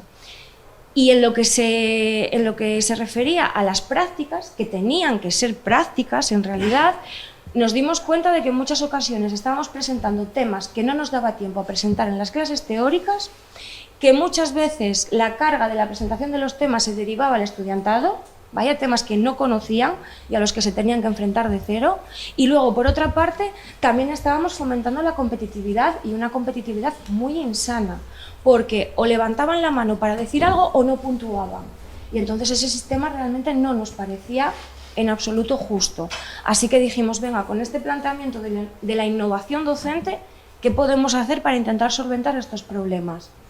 Lo primero que hicimos fue pensar en una metodología que se conoce como la clase inversa o la clase invertida, la flipped classroom en inglés, que está todo, los ingleses angloparlantes, voy a decir, van también un poco muy a la cabeza de la innovación docente en general. Entonces, ahí decidimos que nuestro papel iba a ser elaborar materiales, guías de apuntes, que no apuntes, y esto les costó entenderlo un poco, que no todo lo que iba a estar en lo que nosotras les dábamos iba a ser todo el conocimiento, vamos a decir, de la asignatura. Les preparábamos los materiales y los subíamos al campus virtual, que es un espacio online que tenemos para ir entregando materiales, para que ellos nos entreguen prácticas y todo este tipo de comunicación. Al final es una red social interna, por así decir. Además, planificábamos las asignaturas, todas las sesiones semanales que íbamos a hacer en cada una de ellas, y los subíamos al campus. ¿Para qué? Para que ellos pudiesen tener esos materiales, llegar a la clase ya con un conocimiento previo de qué íbamos a tratar, y así, si identificaban dudas, si querían plantear algún debate, etcétera, que tuviésemos tiempo, porque no nos íbamos a centrar solo y exclusivamente en soltar un discurso y que cogiesen apuntes, vaya. Y además también el hecho de tener esos materiales a ellos les daba la posibilidad de bien rellenar, vamos a decir, en clase, o incluso ir compartiéndolos. A mí me falta esto, bueno, pues te lo paso yo. Que al final fuese más cooperativo y más colaborativo, vamos a decir, que otra cosa. Y que así intentásemos paliar un poco la competitividad que mencionaba antes. Con este planteamiento elaboramos o coordinamos, mejor dicho, dos proyectos de innovación docente en las mismas asignaturas de tercero y de cuarto. La de tercero es conservación y restauración del patrimonio histórico-artístico, y la de cuarto es gestión y legislación del patrimonio histórico-artístico. Estuvimos, vamos a decir, teniendo unas primeras experiencias, pero digamos que la iluminación con las redes sociales, como no, llegó precisamente después del segundo semestre del curso 2019-2020. Y ahí fue cuando nosotras mismas nos dimos cuenta de la ingente cantidad de contenido cultural, histórico-artístico que había precisamente proliferado en redes y al que todo el mundo acudía de forma sistemática. Todos nos íbamos pasando siempre, me llegó esto, viste este vídeo, viste esta noticia, hoy este museo tiene visitas virtuales, este tipo de cuestiones, ¿no? Y así fue que precisamente, bueno, pues a partir de esa reflexión, al curso siguiente, en el 2020-2021, decidimos desarrollar un proyecto que se titulaba El patrimonio en tiempos de pandemia. El uso del vídeo y las redes sociales para la difusión del patrimonio cultural. Y ahí quisimos, bueno, continuamos, de hecho, al curso siguiente, a partir de las reflexiones que obtuvimos en continuamos con nuevos proyectos que todavía siguen a día de hoy. Pero lo que les planteamos fue, tal cual, esta diapositiva se la mostramos en clase, temas para la reflexión. Nosotras ofrecíamos temas, pero no tenían por qué ser esos los que escogiesen. Por ejemplo, precisamente durante el periodo de la alarma sanitaria de la COVID-19, la cultura se convirtió en un bien de primera necesidad para sobrellevar el confinamiento. Profesionales de distintos ámbitos, así como instituciones culturales como museos o fundaciones, realizaron importantes esfuerzos para ofrecer a la sociedad diferentes actividades que poder realizar desde sus casas. Creo que eso todo el mundo, en mayor o menor medida, somos conscientes de ello. Por otro lado, el patrimonio artístico se convirtió en un soporte emocional colectivo. Enedina, hablabas de la accesibilidad. Realmente es cierto que se hizo mucho más accesible el patrimonio cultural y también la historia del arte, incluso para aquellas personas que no habían visitado, por ejemplo, museos o monumentos concretos. Podían hacerlo a partir de este momento. Y además, esa llamada de atención al respecto de la accesibilidad también abrió camino, vamos a decir, a las instituciones culturales para ir perfeccionando, ¿no?, y profesionalizando su comunicación de cara a la sociedad. Por otro lado, estudiantado, ellos mismos, profesorado, nosotras mismas, a diferentes niveles también, estábamos constantemente compartiendo, ¿no?, contenido creado precisamente para redes sociales. Entonces, ¿qué les propusimos? Que creasen vídeos sobre casos prácticos que hubiésemos visto en clase o no. Quiero decir, podían tener una mayor comprensión porque nosotras se lo hubiésemos acercado o por interés propio, por así decir. Podían hacerlo de manera individual o de manera grupal, puesto que obviamente cada persona tiene su propia situación y a eso también nos tenemos que adaptar desde la docencia, y el objetivo era subir esos vídeos a YouTube y luego compartirlos a través de Instagram y de Twitter, de manera que, bueno, pues también fuesen agentes propios ellos mismos de la difusión cultural. O sea, ellos no solamente recibieron durante la pandemia, pero les propusimos que se animaran ellos a producir para difundir los estudios que estaban cursando, los temas que considerasen de interés y este tipo de cuestiones, ¿no? ¿Por qué les planteamos el vídeo? Pues como había comentado Javier, la importancia de YouTube también, ¿no? Y cómo se convirtió en una de las redes sociales de referencia, y además eso también nos daba, pues, una herramienta para luego poder ir compartiendo en el resto de redes sociales, ¿no? Simplemente con enlazar ya teníamos, vamos a decir, esa necesidad cubierta. Además, con experiencias anteriores habíamos podido comprobar como docentes nosotras mismas que les resultaba mucho más sencillo exponer las ideas y comentarios, proponer preguntas, mucho más que por escrito, con un discurso, vamos a decir, oral. Cuestión que también se supone que tenemos que favorecer y respaldar desde el ámbito educativo en la universidad. Por otro lado, les permitía también añadir imágenes de elaboración propia y fotografías. Tenemos estudiantado con conocimientos de ilustración, muchos lo aprovecharon también, con conocimientos de diseño, lo aprovecharon. Todos esos intereses, vamos a decir, ajenos, pero también transversales a sus estudios, los pudieron aplicar. Por otro lado, también la creatividad. Quiero decir, estamos en humanidades, ¿no? Y además es que estamos en historia del arte, estamos en patrimonio. Tenemos que fomentar la creatividad, tenemos que fomentar la flexibilidad de nuestro estudiantado, y especialmente cuando estamos hablando de una disciplina que entendemos indispensablemente como social, porque la historia del arte y el patrimonio son, al final, ciencias que tienen una relación directa con nuestra sociedad. Y, por supuesto, también les permitía compartir y aprender de manera colaborativa. Podían hacerlo en su propio círculo, en el propio aula, vamos a decir, entre pares, pero también al hacerlo en redes abrían o querían abrir debate y que la gente les diese feedback, ¿no? Querían establecer, vamos a decir, círculos al final de reflexión con gente afín o con gente que tuviese intereses similares a los que ellos mismos podían tener. Aquí en pantalla tienen la imagen del canal que abrimos, Innovación Patrimonio Uniobi se llama.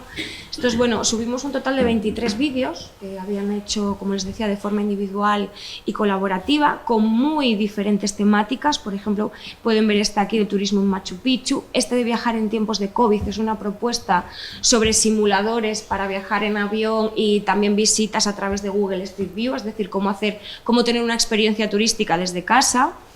Aquí hicieron un estudio estadístico sobre arte y redes sociales, lo hicieron a través de Google Forms para dirigirse a un público más adulto, lo hicieron a través de Instagram para un público más joven.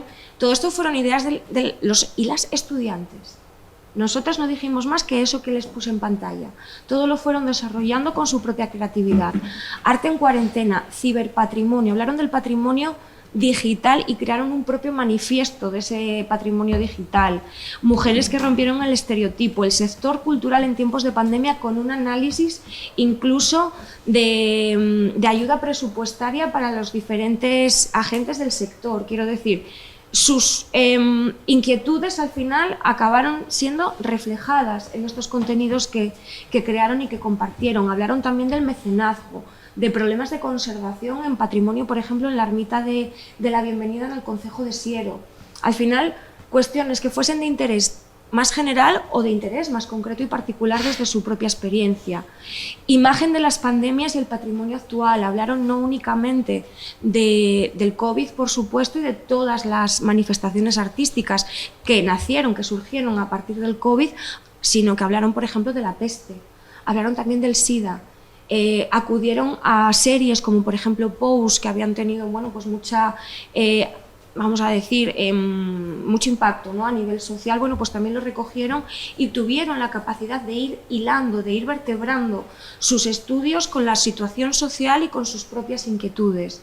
Hablaron también de patrimonio inmaterial, la destrucción de monumentos tóxicos, la memoria incómoda de la que hablamos, todas esas manifestaciones a partir del Black Lives Matter, por ejemplo, pues todo esto lo recogieron. Como decía, compartimos en Instagram, compartimos en Twitter. Twitter, a pesar de ser también, bueno, pues esa red social tan muchas veces agresiva, vaya, bueno, sí que es cierto que cuento con esta iniciativa de Twitter Cultural, que en general, bueno, pues se suele recibir a todo el mundo que tiene interés, que quiera aportar, con los brazos abiertos, ¿no? Y en ese sentido, pues nuestro proyecto, por ejemplo, contó con el apoyo de Miguel Ángel Cajigal, que es más conocido como el Barroquista, vaya, que es uno de los influencers más reconocidos a nivel nacional en cuanto a historia del arte y a patrimonio cultural. Es museólogo y es especialista en divulgación, recibió un premio hace un par de semanas, además, y desinteresadamente, después de haberle enviado un mensaje privado, dijo que no tenía ningún problema, que compartía todos los hilos, todas las publicaciones que compartiésemos para que llegase a toda la comunidad de Twitter Cultural, porque él tenía aquella más de 100.000 seguidores en redes. Entonces, claro, digamos que ese apoyo, por supuesto, y ese compromiso también por parte de las personas que al final tienen este espacio tan relevante en redes sociales, pues es muy importante, ¿no? Y también nos ayuda. Sobre los resultados, bueno, pues impacto en redes. Hice precisamente para la sesión de hoy un poco de recapitulación, porque yo había presentado estas conclusiones en enero de 2022 y habíamos tenido a través, bueno, pues de YouTube y de Instagram y Twitter 2.513 visualizaciones en total. Pues hoy que lo comprobé teníamos 3.438, a pesar de que lleva inactivo desde 2020.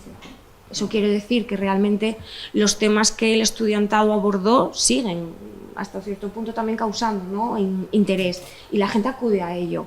En ese sentido, el que más realmente visualizaciones ha tenido es este que les pongo primero, el porqué de la importancia de las artes y las humanidades.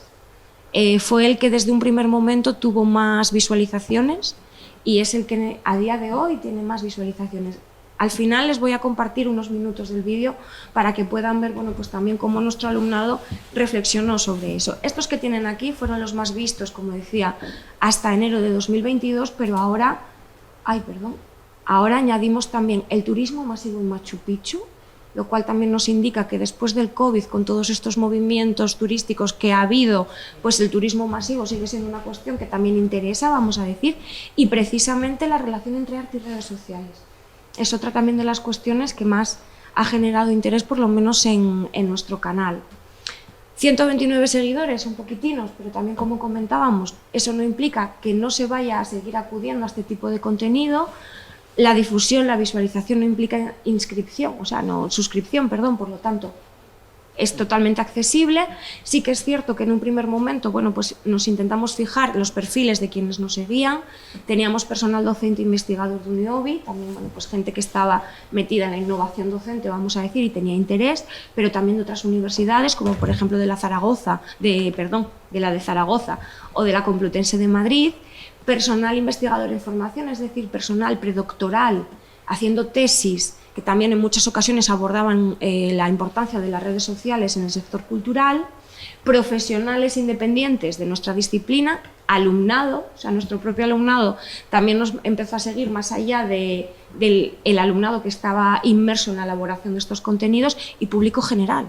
O sea, gente que realmente, bueno, pues estaba adherida a Twitter Cultural, conoció la página y decidió empezar a seguirnos también para ver, bueno, pues que estaba el estudiantado de UniObi, por lo menos, o qué les generaba interés, al menos, o qué reflexiones, vamos a decir, tenían. Resultados muy buenos. El 70% del alumnado de tercer curso aprobó la asignatura con buenas calificaciones. ¿Por qué el 70%? Dependía de la matrícula. Quiero decir, el alumnado en muchas ocasiones de segunda matrícula en adelante no sigue la evaluación continua y entonces no se adhirió al proyecto. En cuarto, el 100%. El 100% aprobaron. Rango de la mejora en la evaluación fue un 10%, eso es cierto, pero lo consideramos como perfeccionamiento porque era el tercer proyecto que hacíamos. con una metodología similar, entonces fuimos construyendo sobre ello y por supuesto también tuvimos en cuenta la satisfacción del alumnado. Esto, bueno, es la división, vamos a decir, de las calificaciones, como les decía, hubo un 30% de suspensos en tercero, pero no se ajustaba al alumnado de primera matrícula, eran alumnados de superiores, ¿no? En cuanto a los resultados de la encuesta, lo que ven en verde es, en esta escala, vamos a decir, de acuerdo y muy de acuerdo. O sea, en general estuvieron de acuerdo o muy de acuerdo en que consideraban interesante e importante en su formación poder desarrollar este tipo de proyectos. En general, a excepción de este 6,2, estaban satisfechos y satisfechas con los resultados del proyecto. ¿Eso fue el que suspendió? No, no suspendió. De hecho, no puedo estar al 100% segura porque eran anónimas, pero tengo mis sospechas de quién podría haber sido. Obviamente siempre hay espacio para la crítica también, y eso se lo dejamos en las encuestas, que ellos puedan comentar para mejorar precisamente la metodología de aprendizaje. 100% considero interesante e importante que existan canales de difusión patrimonial en redes y poder colaborar con mis aportaciones. Considero que esta metodología es útil para el aprendizaje del alumnado, resulta motivadora y debería continuar el 100% también. Es decir, vieron, y aquí fueron algunos de los mensajes que nos dejaron, porque eso os anima un poco, o sea, contestar a las preguntas sí, pero vamos a decir, mojarse un poco más como que les cuesta. No vaya a ser que les identifiquemos. Yo creo que eso tienen ahí también esa cosa, ¿no? Pues nos decían, bueno, pues ya pueden ver comentarios como, aunque quizá requiera más esfuerzo, nos ayuda a salir a nuestra zona de confort y a realizar trabajos diferentes y mucho más creativos. Nos decían, os salís del esquema general y fomentáis la creatividad del alumnado, la reflexión individual, el pensamiento crítico y el trabajo en equipo. Se agradece realizar este tipo de actividades que potencian la creatividad y el aprendizaje dinámico, mostrando una enseñanza actualizada a nuestros tiempos. Entienden que las redes sociales son claves en el mundo actual y que lo van a ser en un futuro y que necesitan manejarlas. Y luego, bueno, pues en este caso, de nuevo otra vez, la creatividad. El darles la posibilidad de ser creativos y creativas es una de las cuestiones que más, vamos a decir, ponen en valor. Para nosotras, a pesar o precisamente por todos esos temas, ¿qué resultó interesante? La alta capacidad reflexiva y crítica, porque no piensen que esto lo hicieron, vamos a decir, solos. Dedicamos clases prácticas a que nos presentasen sus ideas, sus reflexiones, sus análisis, y no solo eso, sino también tutorías grupales, sesiones por la tarde dedicadas específicamente a resolver dudas, a poner debates encima de la mesa, a tratar de resolverlos. Pues lo enfrentaron realmente, con una capacidad, vamos a decir, que superó las expectativas incluso que podíamos tener las docentes, y nos demostraron al 100% que la rigurosidad y el trabajo sistematizado no están reñidos con la creatividad por un lado y por otro lado con la elaboración de un discurso comprensible para el público en general, porque les enseñamos mucho a hacer comentarios muy técnicos, por ejemplo, pero luego cuando se tienen que enfrentar a la difusión parece que les cuesta hacer accesible muchas veces nuestro propio discurso, y claro, aquí tuvieron que enfrentarse a ello, ¿no? Y como les decía, les quiero compartir uno de los vídeos, a ver si puede ser, vale, para que vean un poco la parte mala, que ellos mismos analizaron, la parte mala de las redes sociales en cuanto a la difusión cultural. No me quiere dejar. Qué rabia esto. Muchísima. Pues Igual no. tienes que salir de esto. Sí. Como está en modo presentación. Sí, va a ser que me voy a salir de modo presentación. No pasa nada. No pasa absolutamente nada. Porque Son trucos de docente. como los fallos del directo pueden ser bastante habituales, pues a ver. Y ya con esto, obviamente no lo voy a compartir entero, ya ven 15 minutos, porque les decíamos que las reflexiones más o menos fuesen de en torno a los 10-15 minutos, para que les diese tiempo a fundamentar, ¿no? Y a explicar todo lo que querían. Exacto. Esto realmente lo plantearon, fue un grupo de 2 alumnas y un alumno, y lo plantearon como una discusión entre una defensora de las artes y las humanidades y un hater de las artes y las humanidades. O sea, que ya vamos también incluyendo, bueno, pues cierta terminología, ¿no?, para que todo esto os resulte mucho más familiar. Les recomiendo que lo vean, ¿vale?, que vean el resto del vídeo, pero para que se hagan una idea, como les decía, de esos análisis, ¿no?, que llegan a hacer aplicándolo a su propio conocimiento. Pues cuenta, porque no te creas tú que lo uso yo mucho en YouTube, ¿eh? Bueno, solo cuando saca canción nueva la batial. Pues según me ha enseñado mi hija, lo usa mucha gente, para eso que todavía no es divulgar.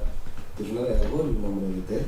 Es una youtuber con un contenido muy variado. Tanto te habla del mundo de las celebrities, que le encanta, como trata temáticas artísticas, sobre todo de arquitectura. Y consigue introducir y desarrollar conceptos en ocasiones aparentemente muy técnicos, pero sirviéndose de un lenguaje muy desenfadado, haciendo que sean fáciles de entender. Sus vídeos son realmente entretenidos y fáciles de comprender para quienes no estamos muy puestos en el tema. También he empezado a seguir a un chico, que le encanta a mi hija, que se hace llamar Puto Mikel. Él mismo se define como youtuber de arqueomamarracheo, que le viene que pintado. Es un divulgador de arqueología e historia que apuesta por estos medios, según él, debido a la desconexión que hay entre las teorías y debates de la academia y el público. Ve en YouTube una herramienta que, aparte de ayudarle a llegar a un público más amplio, le permite crear un contenido que junte la información seria y veraz con un tono más informal y juvenil, creando personajes y basándose en la caracterización y el maquillaje. Sus vídeos habitualmente suelen tener una temática LGTB y queer, aunque abarca muchas luchas sociales y temas de actualidad. Échale un ojo al vídeo que tiene sobre memoria histórica, es un tema que no puede estar más en orden del día. Además, que este chico se le ocurra mucho, hace una labor de investigación muy buena y siempre cita todas sus fuentes. Vamos, que sabes que no se inventa lo que dice y siempre puede recurrir a ellas para informarte más. Esto que me cuentas me recuerda que hace poco estuve leyendo sobre el tema de la falsa divulgación. Que bueno, me imagino que te harás una idea de por dónde van los tiros, pero déjame que te lo explique un poco. Básicamente hay un montón de gente que se dedica a divulgar información falsa o no contrastada. Muchas veces se hará sin maldad, no te digo yo que no, ya sea pues por falta de seriedad o desinterés. Pero en otros tantos casos puede emplearse para tergiversar la información y apoyar un discurso concreto. Pues mira, ahora que lo dices, no me quiero poner hater, pero veo algún vídeo de un tal Antonio García Villanán y a pesar de que sus vídeos parecen muy instructivos, en muchas ocasiones está dando su propia opinión respecto a ciertos artistas o movimientos, que podrá estar más o menos fundamentada, pero que no deja de ser una visión subjetiva, que para gustos colores, pero no puedes hacer de menos el trabajo de un artista solo porque a ti no te guste. Y esta práctica es muy peligrosa, ya que al alcanzar un público tan grande, muchos de sus seguidores acabarán por adoptar su opinión sin siquiera hacer una reflexión crítica de ella. Por lo que me dices, creo que es un claro ejemplo de falso divulgador. Y hay que tener mucho cuidado con ellos, porque a veces van de lo que no son. Tal cual. Oye, creo que tanto tú como yo hemos aprendido mucho conversando, pero desde que me empezaste a explicar la importancia de las humanidades me dejo de pensar en una cosa. Y es que no me explico cómo es posible que la gente no conozca su valor a día de hoy. Quiero decir, yo hasta... Eso ya sería la reflexión, vamos a decir, final sobre su tema, ¿no? Pero claro, una de las cuestiones sobre las que más hincapié hicieron fue precisamente eso, ¿no? El problema de la falsa divulgación y más que nada cuando estamos hablando de historia del arte, patrimonio e historia. Es decir, es muy fácil caer en esa falsa divulgación y en manipulaciones también. La historia del arte, los estudios críticos de patrimonio se abordan desde una perspectiva científica. Por lo tanto, lo relevante es, como comentaban, casos como el de Puto Mikel, que registra sus fuentes, dice cuáles son sus fuentes para que todo el mundo pueda acceder a ellas y para demostrar que eso no es una opinión. Es decir, que es un estudio de carácter científico. Y tuvieron la capacidad también de identificar, bueno, pues cómo han de ser este tipo de comunicaciones para que esto no suceda, ¿no? Entonces, bueno, simplemente darles las gracias por la paciencia, que también me he extendido bastante. Y perdón.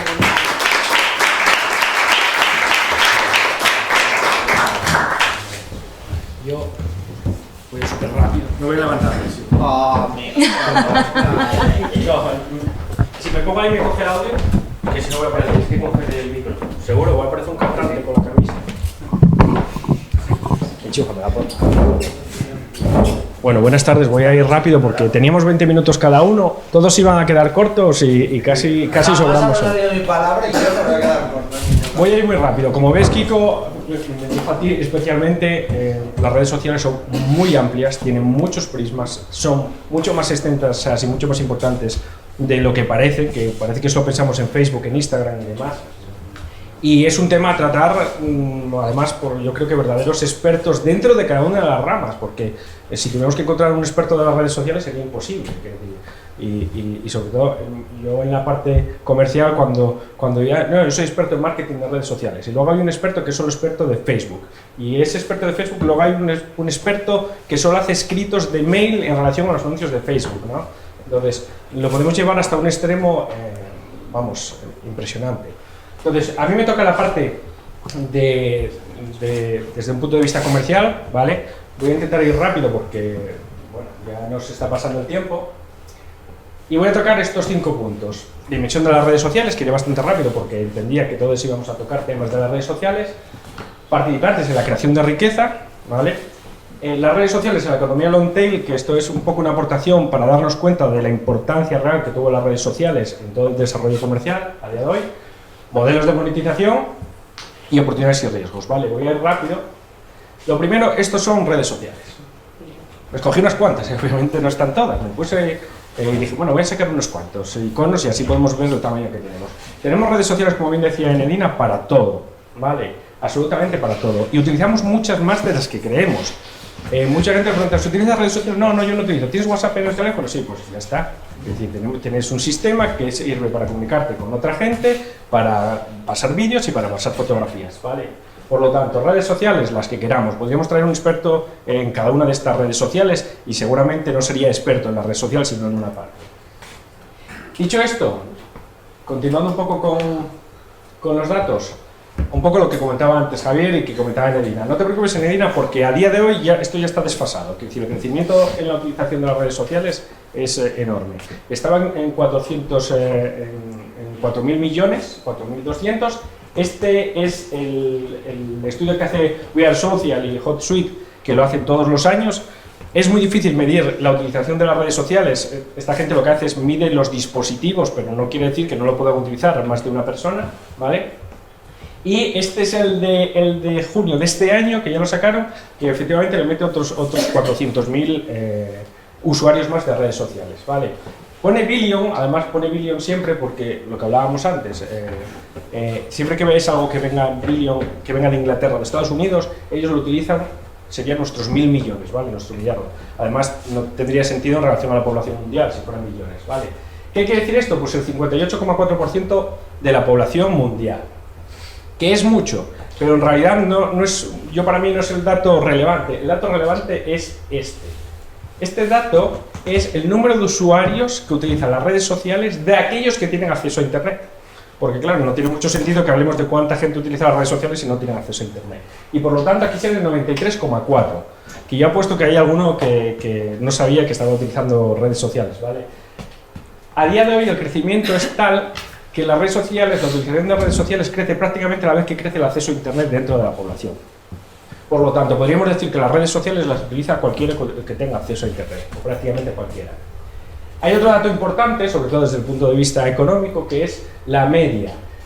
De media, el usuario pasa 2 horas y 27 minutos diarios, todos los días, en las redes sociales, ¿vale? Y esto, como hay otro gráfico que no traigo aquí, pero os podéis imaginar, es una escalerita, cuantos más años, menos tiempo, cuanto menos años, más tiempo, ¿vale? Es decir, los perfiles más jóvenes, pero que ya están en edad de consumir, andan alrededor de las 4 horas y media diarias sin falta, ¿vale? Y otro dato que es relevante, que es este, que es un poco engañoso, que es qué porcentajes de mujeres y hombres. Y es engañoso, pero además es muy ilustrativo y creo que es importante resaltarlo, ¿vale? Aunque no tenga mucho que ver con lo que hablamos, que es el 46% son mujeres y el 53% hombres, en el mundo. Pero si hacemos el análisis dentro de los diferentes núcleos poblacionales, si vamos cogiendo los países occidentales, nos damos cuenta que es justamente al revés. Las utilizan más las mujeres que los hombres, tanto en Europa como en Norteamérica, Australia, ¿vale? Latinoamérica también. ¿Cuál es la cuestión? Oriente Medio, Centroáfrica y Asia, donde el acceso de las mujeres a las redes sociales en algunos casos baja del 30%, ¿vale? Muchas veces esto ya no es cuestión de debate, nos damos cuenta de la influencia en otras partes del mundo de la posición que tiene la mujer. Dicho esto es el crecimiento, ¿vale? El crecimiento año tras año, lo que hablamos, el crecimiento ahora a día de hoy se asemeja a la capacidad de acceso a Internet, ¿vale? si tenemos acceso a internet, vamos a estar en las redes sociales. Voy a ir más rápido todavía. Estos son los porcentajes que veíamos, ese 58% en relación a las partes del mundo. Como podéis ver, también es una cuestión de distribución geográfica, pues el Centro de África tiene un 8%. En realidad, todas las zonas desarrolladas suelen pasar del 80% el uso de las redes sociales. ¿Vale? Y esto es la utilización en relación a las redes. Como bien comentaba antes Javier, Facebook es la jefa, seguida de YouTube, ¿vale? WhatsApp lo teníamos en tercer lugar, que de hecho es la red social mejor valorada por todos los usuarios, WhatsApp.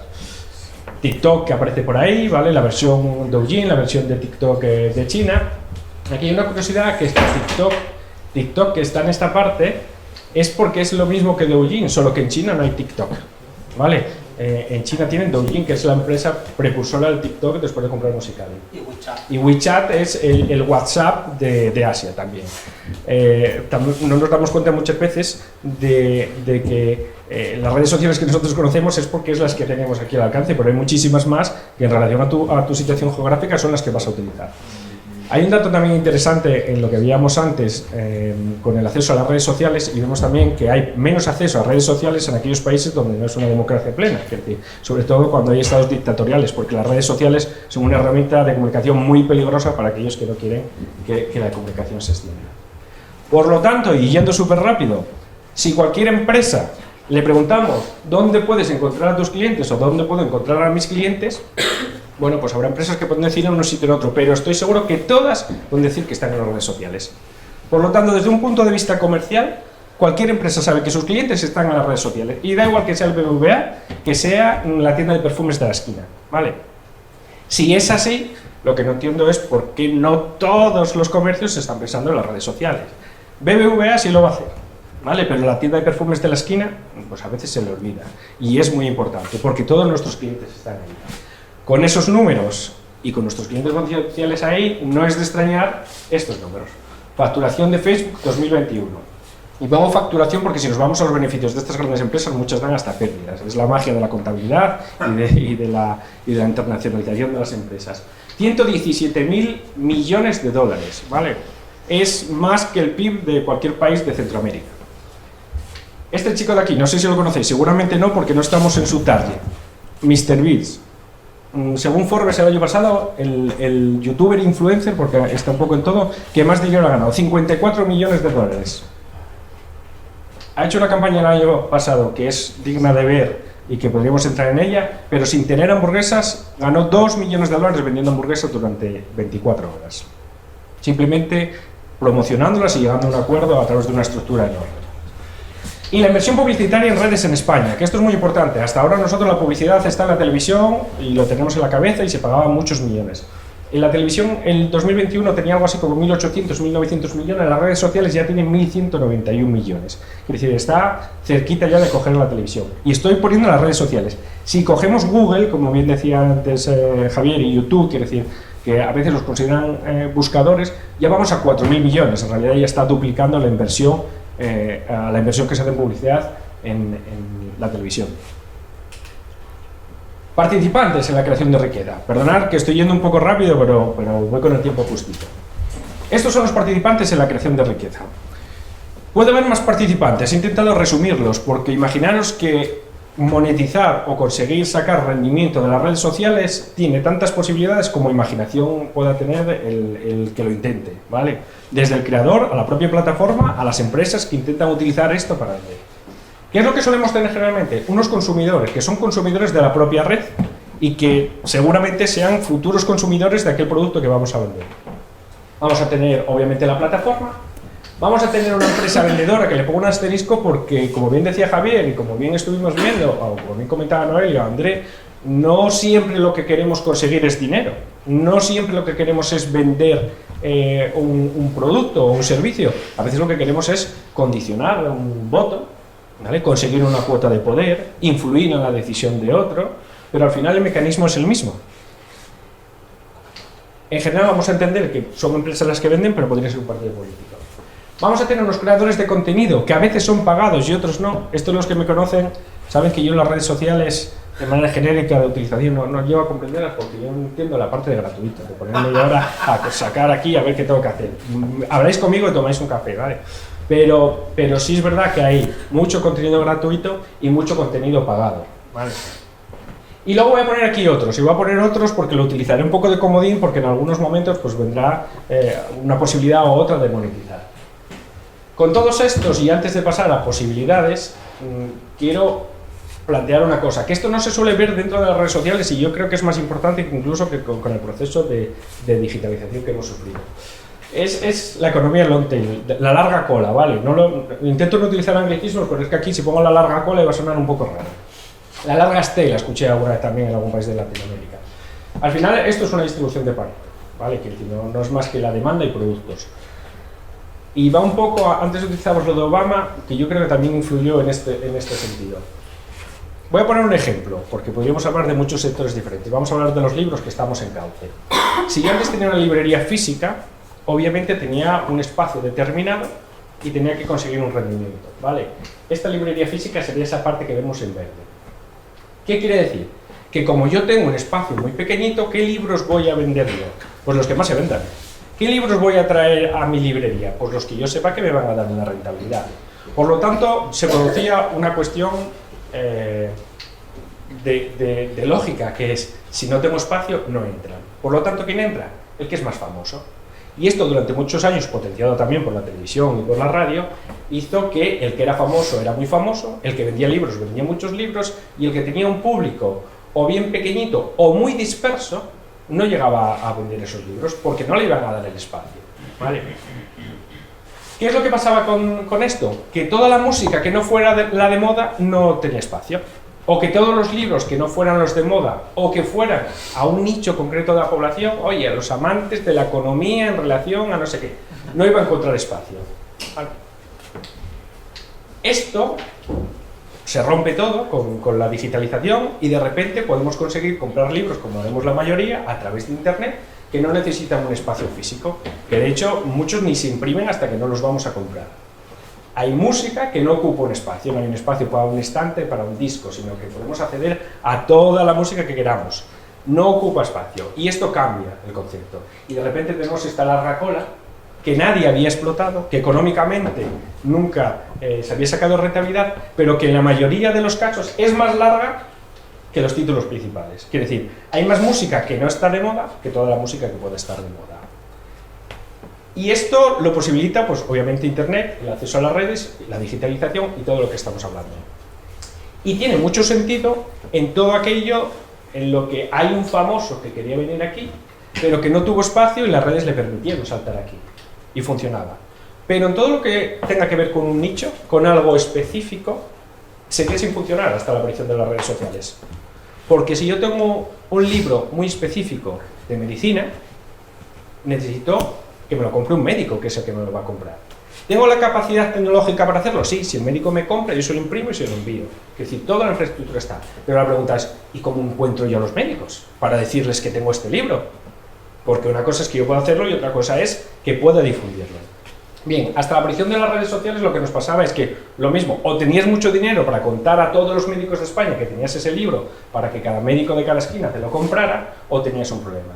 Las redes sociales permiten filtrar al público en general y llegar a aquel público que justamente es tu público potencial. Y además de una manera muy barata y al acceso de cualquiera.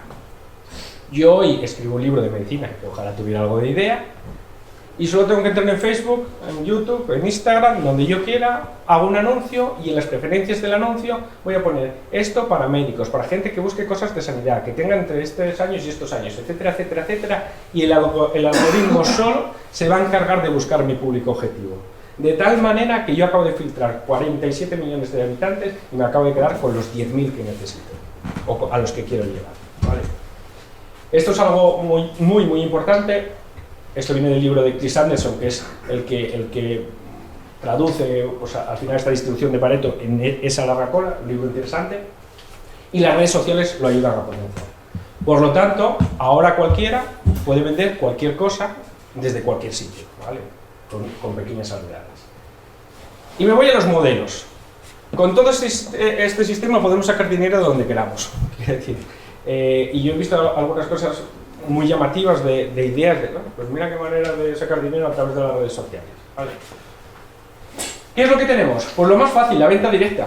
Tenemos una plataforma en Facebook, tenemos a la chica que tiene la perfumería en la esquina que hablábamos antes, enseña sus productos, no necesita que le pague Facebook, no necesita 1000 millones de seguidores, tiene los que tiene, 10, 20, 50. Pone un anuncio si quiere o no, porque no hace falta poner un anuncio, y lo vende al consumidor por fuera de la plataforma. No lo tiene que vender por Facebook, simplemente llega a Facebook, pone su teléfono, pone su correo, la contacta.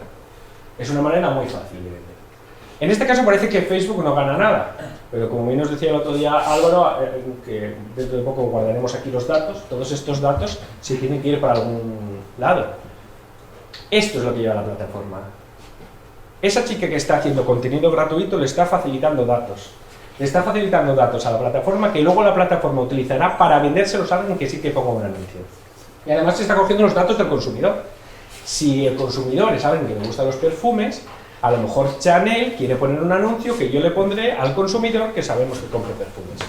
Por lo tanto, esos datos, que a priori no es algo económico que puede llevar la plataforma, a largo plazo es inmenso, y sobre todo en Facebook. Que conste que no estoy hablando de una utilización mala de los datos como Facebook. En realidad el caso de Facebook es más un caso de competencia, los que se quejaron eran los que no podían acceder a los datos, no los que tenían los datos. Entonces, no voy a entrar en el fondo del tema de la mala utilización de datos, pero sí la utilización de los datos con fines algorítmicos para llegar a un público objetivo. Esta es una manera. Otra manera, creación de contenido, que esto es lo que aspiran muchos jóvenes, muchos de la generación Z. Voy a hacer no sé qué red social y me van a pagar por publicidad. Las plataformas obviamente quieren que pasemos tiempo dentro de las plataformas, y como quieren que pasemos dentro de las plataformas, le encanta a la gente que crea contenido que va a un consumidor que se mantiene dentro de la plataforma.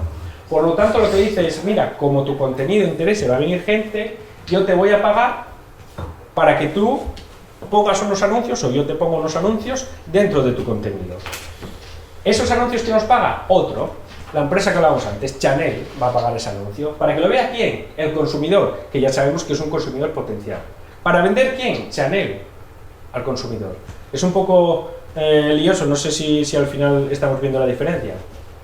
Por lo tanto, alguien que hace contenido, que ni siquiera tiene que ver con Chanel, ¿vale? Porque estos anuncios que le ponen a esta chica de aquí, no quiere decir que todos vean estos anuncios.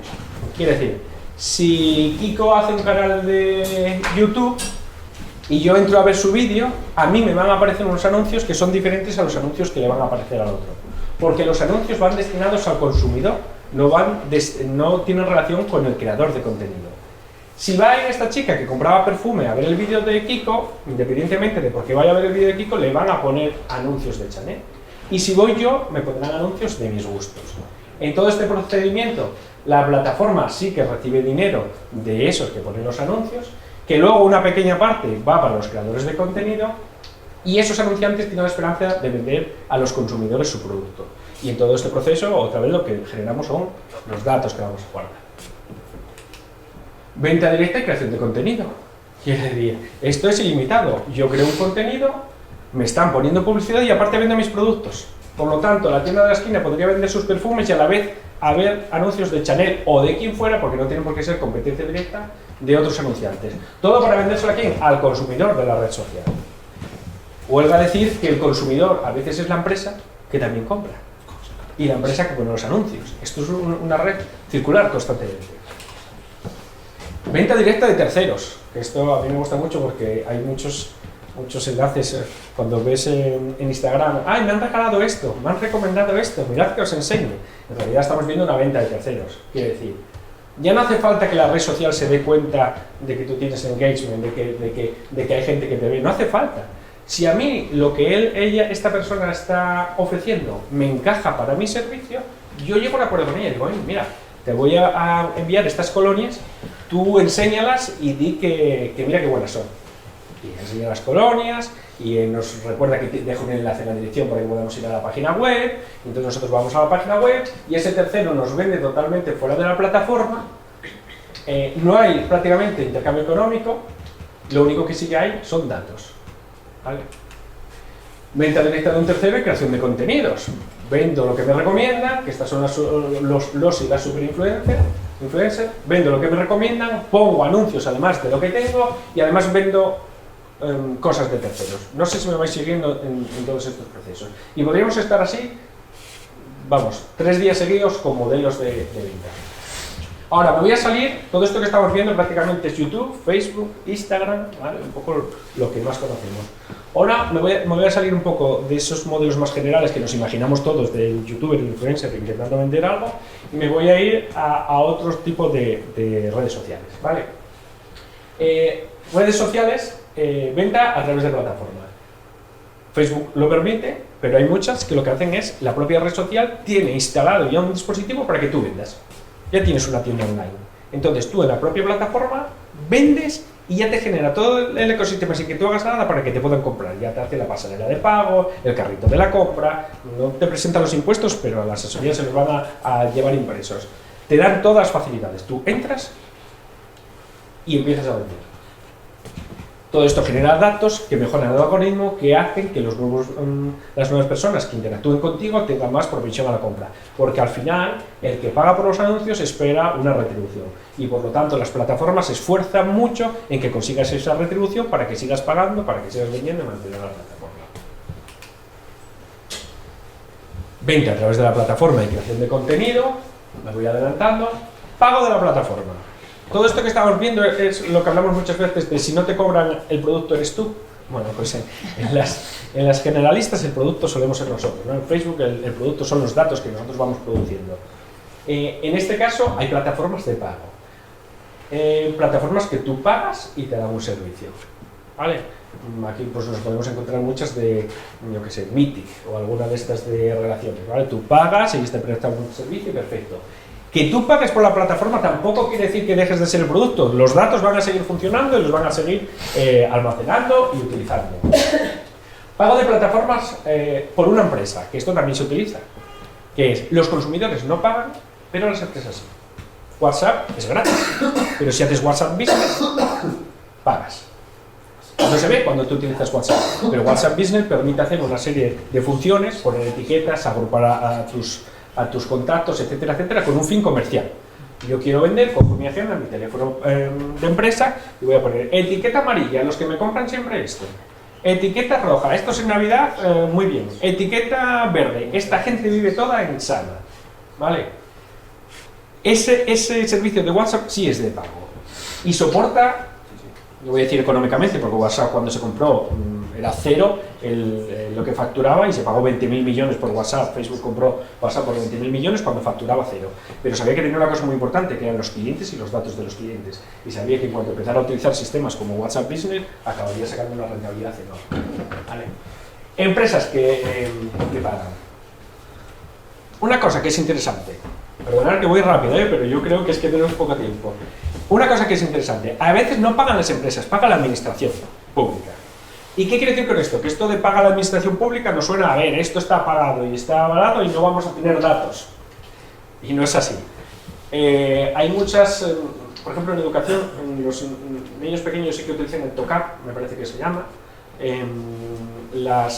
los sistemas que tenemos de, cuando entras a la administración, yo qué sé, los sistemas que se tienen de notificación y demás, de ponerte contacto, etcétera, etcétera, bueno, pues son pagados, quiere decir, el usuario no paga nada, ¿vale? La administración sí paga por esos servicios, pero aún así se generan datos.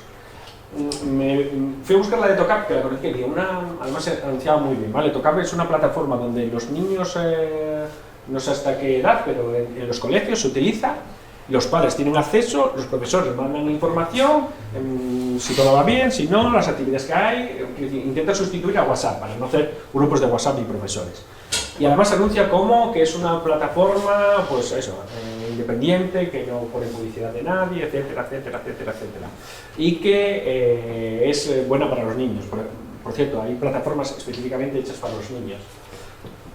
Pero cuando entras dentro y ves la política de privacidad, como es normal, utiliza Google Analytics. ¿Por qué? Porque es una empresa y al final la empresa necesita llegar a su público objetivo y vender, y por lo tanto va a utilizar las herramientas que le pone el sistema para conseguir optimizar su servicio, su producto, para conseguir vender más. Como utiliza Google Analytics, aparte utiliza otra, que además lo podéis ver si veis en la política de privacidad, entra otra que solo te rastrea durante tu proceso de navegación al resto de páginas web donde has estado. Es muy importante, siempre se dice que es muy importante saber de dónde viene tu cliente y a dónde va, porque si sabes dónde viene, sabes dónde ir a buscarlo. Entonces, hay muchos rastreadores que antes de entrar a tu página quieres saber de dónde viene, porque si sabes de dónde vienen, sabes dónde tienes que ir a poner el anuncio. ¿Qué es lo que pasa? Yo ahora entro, estoy un rato por internet, entro en la aplicación Tocar para ver los deberes de no sé qué, y esos datos se quedan almacenados. Y esos datos van a Google Analytics. No quiere decir que Tocar utilice esos datos con un fin comercial, no me va a vender nada, pero Google Analytics sí. Y si esa madre o ese padre antes de entrar a ver el Tocar estuvo viendo perfumes, Google Analytics lo va a identificar, va a coger el anuncio que teníamos antes y le va a decir a la próxima vez que entre en internet, colocar este anuncio que lo vamos a vender. Por lo tanto, estoy incidiendo mucho en los datos, no de una manera negativa, pero sí que seamos conscientes de la importancia que tienen, de que no los vamos a hacer desaparecer, de que por mucho que hagamos la política de privacidad, todos le damos a like y aceptar, porque si no entras no vas a acceder al contenido, y que es una red tan inmensa por detrás que es, diría que prácticamente imparable, que no controlable, ¿vale? Para ir acabando, oportunidades y riesgos. Todo lo que he hablado yo para mí es positivo de manera genérica y tiene riesgos que tenemos que controlar. Primero vamos a ir a las oportunidades, ¿vale? Servicios y productos de nicho para consumidores y el vendedor. Esto nos ha permitido que como consumidores ya podamos acceder a cosas que antes no podíamos acceder. Si a mí me gusta una cosa muy en concreto y no tengo alrededor mío gente que le guste lo mismo, no me van a poder ofrecer esos servicios. Si a mí me gusta una música específica, un libro específico o una ropa específica y no es algo generalista, si no fuera por las redes sociales, ninguna empresa me lo podría ofrecer. Y al revés, ninguna empresa podría dedicarse a ello. Por lo tanto, esto ha creado un montón de mercados de nicho, con un montón de vendedores de sus productos y servicios y un montón de consumidores. Y eso es muy positivo. La siguiente, para mí, es la deslocalización. Y pongo un asterisco porque es un arma de doble filo, pero es imparable. La deslocalización quiere decir que, como podemos hacer cosas de nicho, yo puedo vender a alguien que está en Sevilla. Y lo voy a encontrar. No conozco Sevilla, pero sé cómo poner un anuncio para que el que le guste el libro que yo escribo en Sevilla me vea. ¿Qué quiere decir esto? Que el de Sevilla también vende aquí. Y esto tenemos que ser conscientes. Y sobre todo en un sitio como el que estamos, que es un sitio fácil y bonito para vivir, pero que laboralmente es muy complicado. Es una reestructuración muy difícil. Pero para mí es una oportunidad. Los de Langreo teníamos que estar vendiendo mucho más en Sevilla que los de Sevilla en Langreo. Y generalmente lo que nos pasa aquí en Langreo es justamente lo contrario, que queremos, no, el comercio local. Comercio local, y estoy de acuerdo, hay que apoyar al comercio local y tenemos que apoyarnos, pero nadie está dispuesto a pagar el doble del precio que vale un servicio, y además no podemos salir de los negocios tradicionales, porque no vamos a hacer nada extraordinario, porque no tendríamos un público en Langreo, no podemos hacer figuritas de, yo qué sé, de algún videojuego o de Warhammer aquí, porque no hay un mercado suficiente, pero en todo el país sí. Vale. Por lo tanto, para mí es una oportunidad que tenemos que aprovechar, no lo tenemos que ver como algo negativo, y hay que tener una cuenta más, una cuestión más en la deslocalización, que no es solo en Sevilla, es que podemos estar hablando de Roma o de París. ¿Vale? Hay un ejemplo muy interesante de una pareja que es española que empezó a vender kit de costura, no sé si lo viste. Yo lo vi en la revista Emprendedores el año pasado, y era sorprendente porque era un kit de costura que dices tú, para gente joven, ¿quién se pone a hacer costura hoy en día? Ya tenemos dos. Si yo montara ese negocio aquí sería imposible, pero esto ha permitido que sea, por cierto, una empresa súper rentable con un montón de trabajadores al día de hoy y en muy poco tiempo, simplemente porque utilizaron esto para vender no aquí sino en todo el mundo. Y como eso podemos encontrar 1000 ejemplos de jóvenes que no hace falta hacer Facebook, sino que tú tienes un negocio, una idea, la llevas a cabo y utilizas estas herramientas. Por lo tanto, la segunda oportunidad para mí va con la tercera, fácil de emprender. Si tienes una idea, trabajas y lo sacas bien, tienes muchas más posibilidades que lo que teníamos antes. Porque antes o competías con los negocios tradicionales o eres un innovador del copón de la baraja para inventar aquí la rueda del molino. Ahora simplemente tienes que localizar algo que aún no esté explotado. De repente se nos han abierto muchos mercados. Y muchos mercados que no nos damos cuenta aquí a nivel local, pero que a nivel mundial podemos tener. Y tenemos muchas herramientas, y sobre todo a través de las redes sociales, para poder apoyarnos en ello. Yo puedo hacer algo aquí y venderlo en el resto del mundo sin mayor dificultad. No quiere decir que esto sea garantía de éxito, ¿vale? Que eso también hay mucho en las redes sociales y hablaremos a partir de ahora. También hay riesgos, como es normal. Primer riesgo, y antes lo mencionabais, las estafas, y como digo estafas es lo mismo que fake news. La falta de rigor, como bien comentaba Noelia, al final los opinadores, que opinan de todo, que saben de todo, ¿vale? Y una falta total de control, de regulación por parte de la administración, porque es muy difícil. Entonces encontramos gente que te recomienda criptomonedas para que inviertes en no sé qué, porque te vas a hacer rico cuando no tienen ni idea. Y quien dice criptomonedas dice también comprar y vender acciones y scalping y todo lo que se te ponga de moda. Y cuando entras en la parte educativa o en la parte sanitaria, pues hay médicos a distancia por YouTube, los que quieras. Tú pones allí los síntomas y te van a recetar. No te envían la receta de milagro, pero igual te ponen un enlace a una farmacia. Por lo tanto, hay riesgos y la administración lo tiene muy difícil, pero ahí tenemos que entrar a controlar. La gestión y utilización de datos, que es muy positiva para poder cribar y poder sacar todos esos perfiles que necesitamos, pero que haciendo una mala praxis puede ser también muy peligroso. Aquí hay dos o tres cosas que yo creo que hay que tener en cuenta. Hay una pregunta, como bien antes Javier dejaba una pregunta en el aire, una pregunta que es muy interesante. Yo cuando entro en internet y voy a Amazon, me gusta que me deje guardada la dirección, la tarjeta, la no sé qué, y que además me recomiende cuando yo pongo no sé qué, ya casi sabía lo que quería, me lo facilitó, piqui, piqui, piqui, súper cómodo. O quiero cada vez que entre tener que volver a poner la contraseña, no sé qué, no sé cuánto. Queremos privacidad, pero la comodidad está ahí. Es decir, cuando el algoritmo nos ayuda a buscar, y ya, madre mía, parecía que lo sabía, nos encanta. Y luego no queremos que nos cojan los datos, ¿no? Es otro arma de doble filo. Y tenemos que intentar llegar ahí a un equilibrio importante entre esos datos que nos facilitan la vida y que nos facilitan la compra y que nos facilitan el acceso, y hasta qué punto, como bien decía, Amazon es posible muchas veces que sepa lo que necesitas antes que tú. Había un estudio que se hacía porque Amazon de cada clic que das hace 50 movimientos. Tú cada vez que das clic hay 50 apuntes.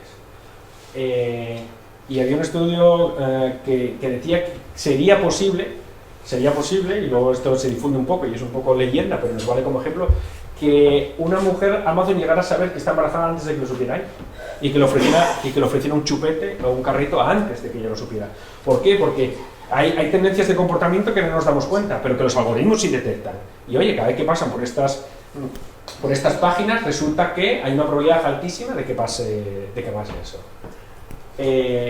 Bueno, ¿hasta qué punto eso es positivo o no es positivo? ¿Vale? Es así. Y la última, la exposición constante a estímulos de compra. No somos conscientes, pero los estímulos de compra a los que estamos sometidos son brutales. Yo me acuerdo que ya los venimos viniendo, lo busqué de manera concreta, y eso que, bueno, pues no hay tampoco una fuente de rigor que saque una media exacta, pero estamos más o menos en 5.000, 6.000 impactos de compra diarios, es decir, un impacto cada 10 segundos. Y es verdad, porque si echamos 2 horas y media en las redes y te están dando impactos de compra constantemente. Eso, y es una pata que nos falta a esta charla junto con otras más, pero eso cómo está afectando a la parte emocional del individuo, que es decir, esa insatisfacción constante, esa necesidad de estar en las redes sociales, de ver anuncios, de comprar, esa necesidad, son cosas que tenemos que tener en cuenta, y sobre todo cómo conseguiremos que esa exposición constante a los estímulos de compra se reduzca o al menos no sea negativa, porque la tendencia es totalmente contraria. Es decir, todas las plataformas están buscando nuevos sistemas de impactarnos, y cada vez utilizamos más redes sociales y estamos más tiempo en ellas. Por lo tanto, las redes sociales, junto con el resto de cuestiones, porque los buscadores también, tú entras en Google, buscas algo, los 3 primeros son anuncios y los 3 últimos son anuncios en la primera página. Entonces, de hecho, me pasó una cosa muy curiosa, buscando unas entradas, salían plataformas de anuncio, no era capaz de encontrar la página oficial, porque como el posicionamiento de la página oficial SEO estaba en la 4ª o en la 5ª, antes de llegar a los anuncios me salían las 25 plataformas que me lo querían vender de una manera u otra. ¿Vale? Por lo tanto, incluso en los buscadores llega un momento que los impactos comerciales están por encima de la información que buscamos. Y esto es una cosa que hay que tener en cuenta. Dicho todo esto, y antes no lo tenía apuntado, pero hablando con Enedina se me vino a la cabeza y digo, lo voy a soltar un poco al final. El tema del kit digital, no veo yo aquí, no me da la sensación de muchos autónomos que tengamos aquí en muchas empresas, pero el kit digital, pero difundir la palabra, el kit digital vino con los fondos Next Generation, y lo que hace es dar una cuantía entre 2.000 y 12.000 euros a autónomos, ¿vale? A todos, no hay exclusión, siempre y cuando no estén digitalizados, obviamente, para que puedan poner página web, que puedan poner una tienda online, que puedan utilizar publicidad, creen redes sociales. Lo hacen empresas que ya están dentro de un fichero, que son empresas con solvencia. O sea, hace un proyecto, se envía, etcétera, etcétera. Y no se paga nada. Es decir, la financiación es del 100%. De hecho, se envía el proyecto y una vez que se aprueba, es la propia empresa la que cobra, una vez que demuestra que ha hecho el trabajo por el que se ha hecho el proyecto. Es una herramienta fundamental. Aquí en esta cuenca no tendríamos que tener ningún negocio que no tuviera redes sociales, que no tuviera página web y que no estuviéramos intentando vender en Sevilla, en Roma y donde fuera, ¿vale? Siempre con ética. Pero es muy importante. Y yo, mi sensación, y lo que vamos viendo nosotros también, un poco por formación profesional, es que no está habiendo una euforia por, mira, no era una cuestión de dinero, era una cuestión de que parece que no vemos esa importancia, y es muy importante. No me enrollo más, y así no sé si nos da tiempo para alguna pregunta. Nada, ahí lo dejo. Muchas gracias.